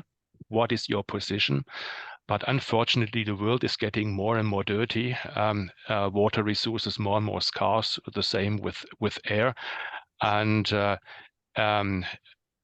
especially also when you look at an electric vehicle, there is still a brake system with brake dust. There is still tire wear and many other filtration needed left. That is still a challenge to be able to capture. So this is the overall company mission, vision, and where we are active in a nutshell. Then we have 1 or 2 slides about the company. So founded in 1941, a little bit more than 80 years ago, by and the company name goes back to the two founders of Mann and Hummel, Mr. Mann and Mr. Hummel. And I don't know how HR achieved it in the year 2022. We had at year-end 22,222 employees, located in across around about 80 locations in all 5 continents. Last year's turnover was 4.8 billion, and overall healthy, profitable company. We have this is showing our R&D strengths. We have around about 1,100 employees in R&D. 35 out of the 80 locations have R&D footprint. And we hold at the moment as a company more than 4,500 active patents. And the wide applications you have seen is 32 filters produced every second per average in our production lines globally. So in the 20-25 minutes while we are talking, the company produces round about 25,000 filters. Okay, so let's have a deep dive into the original equipment of Mann Hummel. What we do there. We have different segments we're going to serve with filtration products like pass car, heavy duty on-road, heavy duty off-road, and industrial processes. Pass car and heavy duty on-road is mainly driven by customer specifications. So one specification will be developed to a physical product and sold in high quantities. The difference to heavy duty off-road industrial processes, where we say it's called under the umbrella name heavy HDI, heavy duty and industrial, we have multi-customer products. We're going to sell one product to different regions, different customers in different segments. So let's talk about the reason, picking up the ball from Patrick, the reason why we are here today. Let's give you some insights about our product portfolio for a machine with a conventional powertrain, so a so-called combustion engine. Let's imagine in the center, you'll see a mid-size excavator, and there's a bunch of products, filtration products required in such an excavator, like air cleaners, for the intake air filtration, with accessories like a rain cap or an intake hood. We need as well cabin air filtration products in such a machine, hydraulic filtration, different types, fuel filtration, different types, urea filtration, oil filtration with different types, and crankcase ventilation, supported by somehow an average some accessories. Imagine there's not only a mid-size excavator, but there's as well a bigger and a smaller excavator. We need as well the suitable products, filtration products, for those smaller and larger machines. So this leads to a certain complexity for our multi-customer products. And therefore, we need something better than Excel or PowerPoint to handle this complexity of products. And we are as well part of the transformation. For future applications, we have as well filtration products in the pipeline, supporting electric vehicles or fuel cell applications, like filtration systems for fuel cell systems, battery systems like a venting unit, filtration products for e-drives, and the cabin air filtration to support the air quality. But as well, things like answers on new emission legislations, like on the new Euro 7, it's in discussion to have as well the brake dust particle emission lowered by certain filtration products. Yeah, it's my turn again. So with all these technical facts, let's give you an overview of what we do with ServiceNow in Mann and Hummel. Basically, the platform was adopted in 2017, and every employee who's white collar can access the self-service function. We have currently about 800 users in not just IT, but also in shared services. We have a support or so-called fulfiller role. So the interesting thing for me when I created this slide was that the first time I realized how much transactions are going over ServiceNow outside the IT area. So very humiliating and humbling to see that IT is only 7,000 and with the second smallest consumer in Mann & Hummel of ServiceNow. And in fact, the opportunity to cache cases make the majority together with the sales case. So this is very exciting stuff. And in total, we have 86,000 transactions per month. So these are cases and incidents and requests and so on. By now, it should be much more since we're currently onboarding more and more shared services. What we experienced by using ServiceNow is really transparency. The moment we onboard someone and we start case management, we switch people from Outlook shared mailboxes to ServiceNow, suddenly we can see what is happening, how long it takes, and we can take action to make it faster. Yeah, we can also see what kind of transactions are happening and focus on automating those that happen a lot. Yeah. So this is what I mean with actively manage the performance and also the automation. You should only automate your automation on the things that are most heavily used and which make the biggest difference. And that's exactly information we get out from ServiceNow. Yeah. So what is exciting about this project is it's the first demand that came in for the ServiceNow platform from outside the IT and outside the shared service world.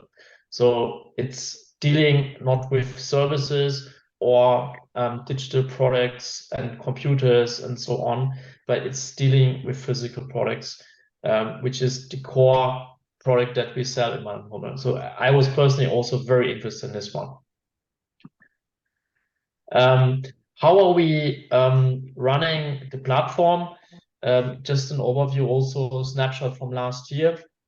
We had 7 internal ServiceNow admins or DevOps developers, we could call them. We processed about 565 stories and spent about 2,700 hours on implementing them. We use Agile, so every 2 weeks we release some features to the platform. And so this is working pretty well. This year we have some more guys and ladies. And what you see on the right side is actually my plan for the next year. At this stage, we grow to a level where we cannot really cope with all the demands that we have. And so the 2 topics that really interest me is how can we help the company to digitize their processes further? And the second one is how do we deal with artificial intelligence? So that's why I planned 2 roles for next year. One is the success consultants. His job is to really be more on the business side and go into the business units, departments, and talk to them, find out how they work, what they're doing, and then just not develop a new solution, but sell the existing solution to them and help them to use it appropriately. The AI element is also very important. There's a lot of potential in it. We are also looking at the generative AI capabilities to link it with something like ChatGPT. But what we found in some first projects is that it's not running by themselves. You actually have to fiddle a lot with the parameters when you create machine learning models and so on. So actually, it's valid to have a full-time resource for that. And lastly, the lower part, this is how can we deal with this this demand situation? Because right now we're bottleneck. So we have 3 columns or 3 pillars of how to tackle it. One is to use more external development by using partners. That gives us flexibility, and especially if we have to produce a lot of things in a short time. For example, when we onboarded HR, we created 190 forms, record producers to be positioned on the employee portal. And so we use the partner for that. The second one is we now also start as well with HR, but also with some technical teams to train them as citizen developer and give them limited access rights so they can develop their things without our intervention, really. And the third one is mitosis. This is I always have to give a copyright. This I got this from my peers from BMW. They kindly introduced me this fascinating concept, is the cell division, if you remember back to your biology. And so the idea is that we take senior developer from the existing team to create a new team with some juniors that will also be high performing. And so we're using some Indian colleagues for that one. Finally, with all these different development streams, it's very hard, and we also found that out recently, very hard to make sure that the releases are very good in quality, and that's why we will also invest in quality engineers. The features we use, we have a really large spectrum of it. We basically use CSM, ITSM, ITOM. Also, of course, for our internal development, we're using the Agile module. We also use demand, but to be honest, it's not really configured yet. That's something we'll do in the future, but it is in use. We use it, especially the highest volume of demands that we have right now is application demands, and which links then to the next topic here, APM, where we try to reduce the number of applications in our company. Hardware asset management, software asset management, we have the app engine, and now we use the roadmap planning. Currently in discussion is workplace service delivery and vulnerability management. So let's talk about our challenge, what we are going to solve with a solution like the implementation of the strategic portfolio management. We want to extend our capabilities. Historically, we are an automotive on-road driven company with a major focus on excellence in project and program management. Means from a customer specification up to the industrialization of a product, a physical product, we have great people creating great processes, and we're really the experts. Yeah. So far the focus in our PLM system is on product development, validation, project management, and production. But we want to extend our capabilities, yeah, to portfolio management, supporting as well sales and product management, but in the future as well operations, purchasing topics, and after sales topics. So with that additional focus in off-highway, in the industrial segments, the so-called HD&I segments, we need a broader holistic approach. Yeah, we want to create visibility of products, concepts, innovation topics. Yeah, and link them together. Yeah, we want to generate dynamically linked interfaces from the idea to the physical product. Yeah, and therefore we need to visualize the dependencies to support alignment and governance internally, starting with capturing of ideas and demands, condensing them into the right path, and then let's say working on them to ensure a contribution later to our company targets. We need top-down, bottom-up planning to identify gaps or look for new opportunities, and to compare business cases to make that more transparent and easier, yeah, so that we have a crucial benefit to our company targets. And quite important, we want to pull data from existing systems like our PLM or financial planning systems, or our ERP system into SPM, yeah, or on the other hand as well pushing data back. So a single source of truth is very important. We do not want to generate duplicated data with this implementation of a tool. During the pilot phase with the team from PlanHorizon, we received the main achievements and the confirmation that things like the mapping and the portfolio governance of innovation projects, subsequent series projects, and already existing products in series production phase, or heritage products. Just for your information, we have life cycles not in weeks, months, or years. We're talking about decades. Yeah. So our most successful air cleaner program is 30 years old, and it's still very successful. Yeah. But we need to keep then the products updated, and therefore we want to have the holistic view. And this was confirmed during the pilot phase with PlanHorizon and with ServiceNow. We make use of the strategic planning workspace for planning and visualization of roadmaps. And this supports as well the flexible grouping depending on our product group hierarchy on product group level, family level, and even dedicated sizes, air cleaner products like a small and a big one. For example, in an air cleaner family like the fancy Entron XD family, we have 6 or 7 sizes, yeah, from small airflow rates up to high airflow rates that need to be managed over the whole life cycle. And we're talking about decades, as mentioned before. Then we got the confirmation that the architecture with the interfaces and the data push and pull would work as we expect, and even or furthermore, creation of dashboards in ServiceNow is possible to manage and control the portfolio based on, let's say, linking different sources to set up the new picture to manage the product group.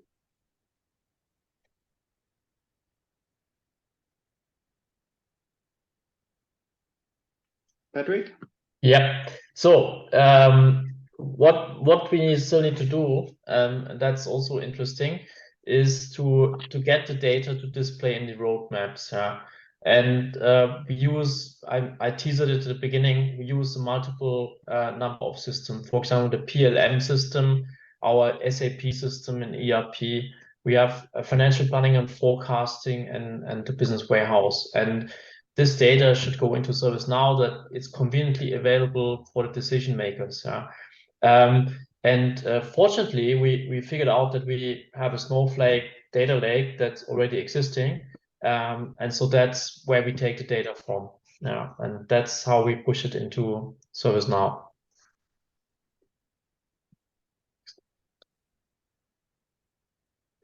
Yeah. So these are some explanatory screenshots out of the first wave of the pilot project, and one sentence in between. One can't overestimate the great synergies we are generating. We had been screening more than 40 vendors who dedicatedly work on product portfolio management, and then we were checking with whom do we already partner with in other business fields. And the description of ServiceNow and PlanHorizon was reading exactly, this is what we want. This is our language. And we checked, is this a misunderstanding, a sheer coincidence? And this worked out super well. We can rely on an existing IT setup. We can rely on existing resources, everything rolled out, and this smooth adding of functions rather than yet requiring one more source is really a great support for our company on the way to have digital product portfolio and roadmap management.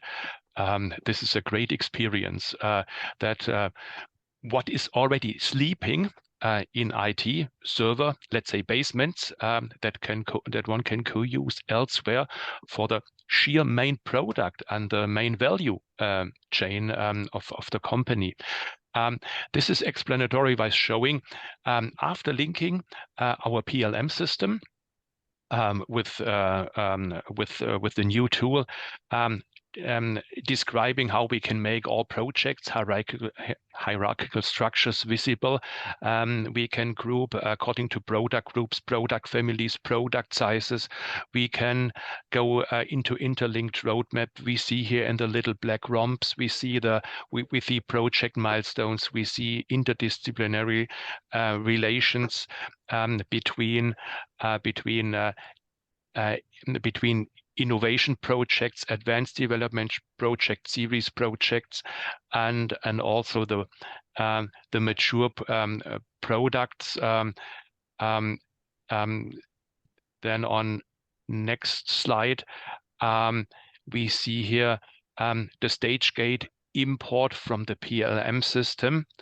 And so a product manager, when he has a portfolio of maybe 10 ongoing projects, he does not have to go for each project individually into the PLM system anymore and check each project and progress individually.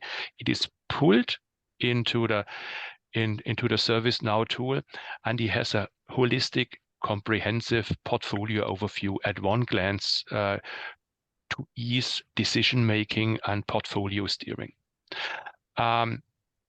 Another view on importing the GPS data of a single project, explanatory wise, a new air cleaner development. All these data sets are centralized at one spot and provide the described improvements. We can slice every product into the BU, the regions, local legal entities, into customer groups, key accounts, and can do combine it with the can pull the financial planning of the business case scenario of each project and can stack them above each other. What does it mean for the entire bouquet of the projects, and how to mirror it with the existing product lifecycle management when it comes to do we need a lifecycle incentive? Is this product coming towards the sunset of his lifecycle?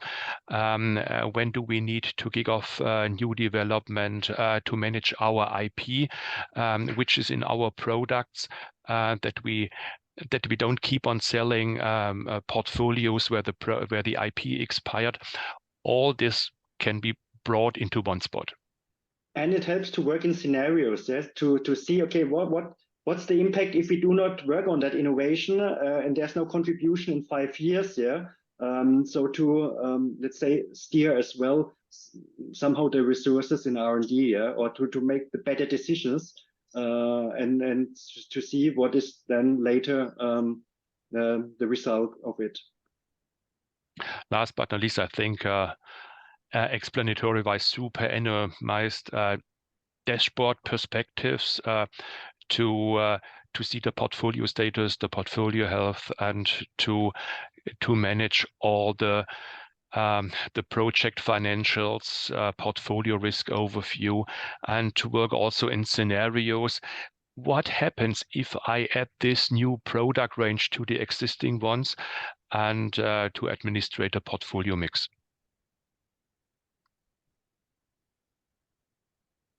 Yeah. So the conclusion, I mean, you learned a little bit about the filters, our market, the complexity that comes with this product and serving the customers that we have.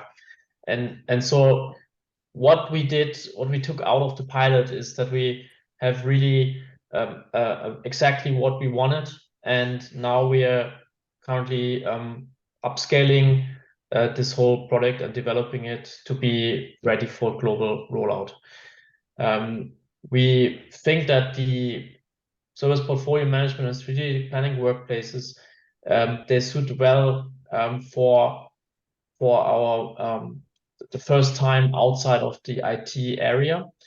So this user will be able to use it and generate value with this roadmap planning.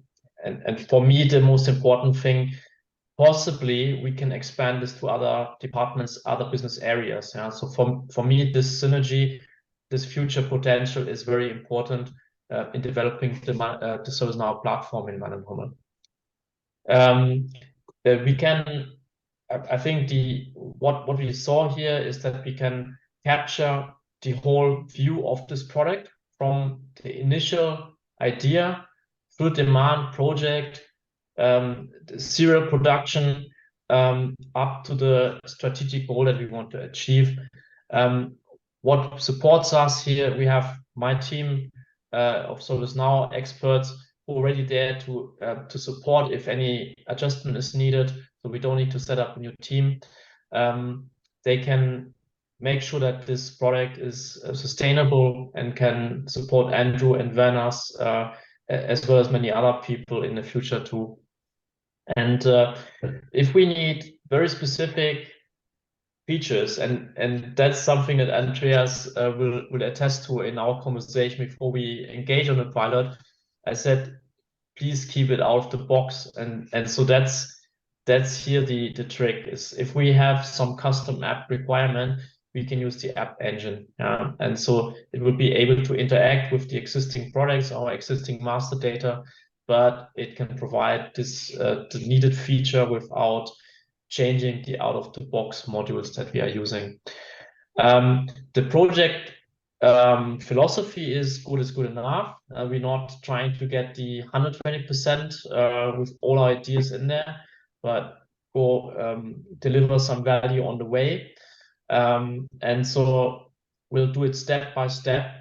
And also it's good from a user psychology that they get a smaller set of features initially, and then once they catch on, they will be able to adopt the new features and also suggest improvements later on. Our go live with the total project and full number of users will be Q1 2024. So if you look at the calendar, we're nearly at Christmas time. Yeah, so 1st of Advent is already over. So it's very ambitious project plan. But after the first sprint review that we had yesterday, I think everyone in the team is quite confident that it can be done. Yeah, so I think it's a fantastic product, a fantastic effort, fantastic project, and fantastic products. Yeah, so we like to see the success of this from the IT side, and we want to deploy it also to our other customers and consumers of ServiceNow.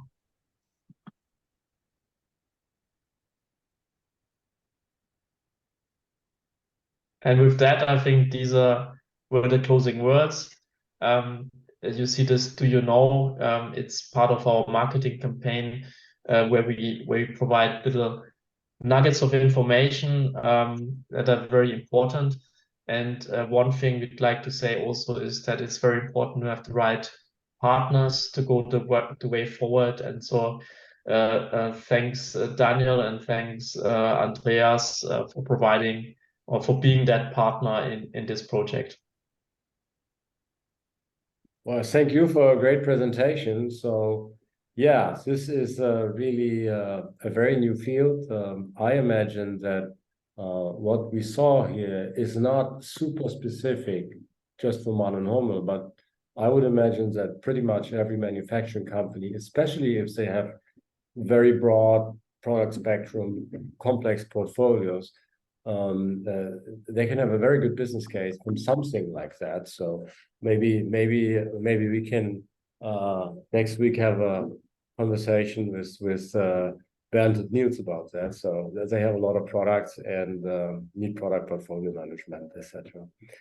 So we have at least we are running a little bit late, but I guess who has to switch it off, and there are still quite a few listeners in the conference here. So maybe if one of you, maybe Patrick, if you want to read the question and then answer it, that would be great.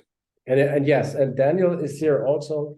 He was the project manager for the pilot project, and basically came up with all these ideas who realized that. So he can maybe also comment on what we did there, and then it would be interesting to hear your perspective on how this kind of solution can be transferred to other manufacturing and possibly also other industries. Yeah, I think it's a very good pattern for that, very good prototype or a very good solution pattern to expand this. As we've already touched on, what impressed me very much is that obviously, I mean, we saw the history. Mann and Hummel has a great maturity in their individual project delivery, a product development life cycle. So in their PLM system, they have their milestones and they're managing them. And this is great, and this has grown over time, and there's so much experience in there from the engineers, process understanding, product development understanding. And one thing, we're not looking to replace that. We're looking to integrate it into our overall SPM roadmap planning, because this is one of the promises that we have with the integrated platform, right? To orchestrate, to manage, to link back to the strategies. Same thing with the financial planning application that we saw. That does what it does very well. We're not looking to replace this, but provide an umbrella across that to give Andrew, Werner, and their colleagues like a high-level view on the overall roadmap and link it like back to the strategies that we also heard in the product presentations earlier, to introduce this kind of thinking and link various solutions and various previously siloed applications, if you like, into this strategic planning piece. And then, yeah, like Patrick said, I'm also hoping to roll it out to different organizational units and different parts. That was pretty much it. And that was also for a question we had earlier about siloed applications versus integrated applications. So you touched on the best of breed applications as well. So would it be useful for you if we had everything in ServiceNow, like the approach to migrate everything and replace everything with solutions in ServiceNow, rather than the approach we're going now to say, we're doing what we do on ServiceNow, we do that very well, and the PLM system does what it does on its own. So especially this integration approach, how does that fit into your architecture plan also, Patrick? And maybe not on mute then. Yeah, it's a good question. I mean, for me personally, it would be very good if we have more and more features on the ServiceNow platform, depending on the complexity. On the other hand, we have to always keep in mind to generate value. So just to have it on the ServiceNow platform is not good enough reason to do it. So the cost saving of having a single platform, it could be there. But on the other hand, we need to make sure that we don't replace something that is working really fine. So that would be reinventing the wheel. So what we open up, there's some maybe smaller aspect that could move to the platform at some stage, but we'll just take it as it comes. And so that's basically our approach that we plan for the platform.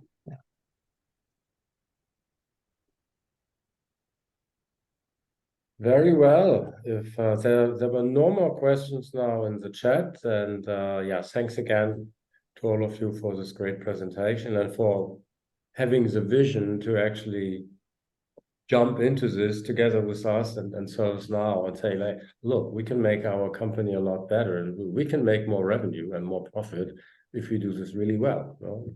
Connecting strategic portfolio management with the sales forecast to say, we have to do this innovation project to make this revenue in India in 2029.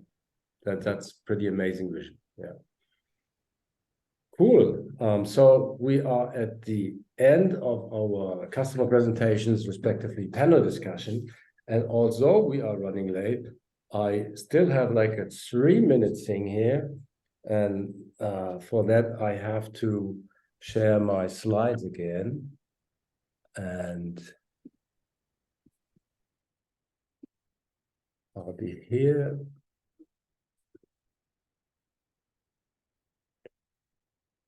Okay, I'll go through this very quickly. It's late already.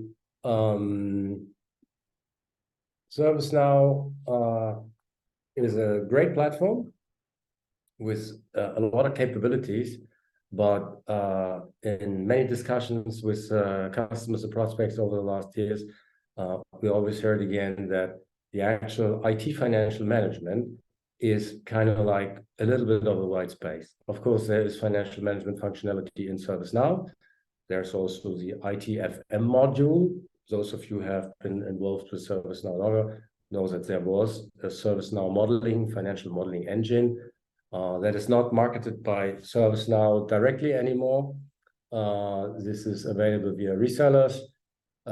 We worked with that before, but we decided to create a ServiceNow app which will be available from the ServiceNow App Store in Q1 2024. We call this app Sfinx. We developed it over the last 18 months or so. It's for the area of IT financial management, meaning solving the business problems that you have, that IT costs a lot of money, and that you have to distribute that to your business area, and to do this in a smart way, comprehensive way, transparent way, etc. That is definitely a problem many of our customers have. So if you have ServiceNow, you have a platform strategy, you do a lot of your IT in ServiceNow, but you rely on something like Apptio or ServiceWare Financial, or like most of the customers we talk to, on something like Excel to do the IT chargeback. There is now a new solution in the market which will be able to help you to solve this problem. Just very quickly here, Sfinx, which stands for ServiceNow Finance. It's supposed to be the one-stop shop for financial management. We created this application from scratch, so we do not rely on the ServiceNow modeling engine, respectively ITFN. We created an app with an Excel-like interface. It actually can do a lot of things like Excel, but it's not Excel. It's in ServiceNow with all the advantages you have with audit trails and connected workflows, etc. But you can copy paste in this Excel interface. You can pivot. You can work intuitively, very much like an Excel, without having all the disadvantages of Excel. And you can create. You get rolling forecasts out of this. You can see at any moment in time how much you spend, or where your actuals are, and how much you already of your budget you already committed.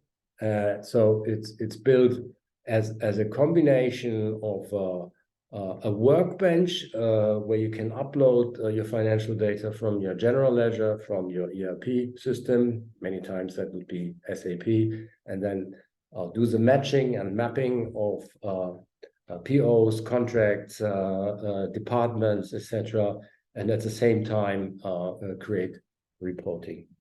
So here just some impressions of what you can do and what you see just very quickly. So what is the status of this application at the moment? So this application is available now in its version 1.0. The first implementation project is already running at a customer in Switzerland. They were a ServiceNow customer before.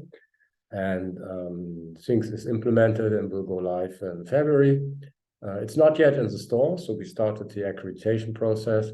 And the official product launch we'll do in Q1 2024. But it is already available now. We have a second pilot customer lined up. And now that might be important to some of you, interesting to some of you. We will do a conference similar to what we did today for strategic portfolio management with Sfinx for IT financial management, with customer presentations, with some presentations of concepts, etc., planned now for the end of March, and we'll be happy to inform you. So now we are really late, almost half an hour late. It was great. Thanks to all the speakers, especially thanks to Doug, Bernd, Nils, Werner, Patrick, and Andrew. So I think that's all of them. That was a great discussion. I learned a lot, and yeah, I was really very proud that we are allowed to work with you. And hopefully we see many of the participants in the next year. And have a good evening. And it's Thursday evening. We can already say that. Have a good weekend. Thank you very much.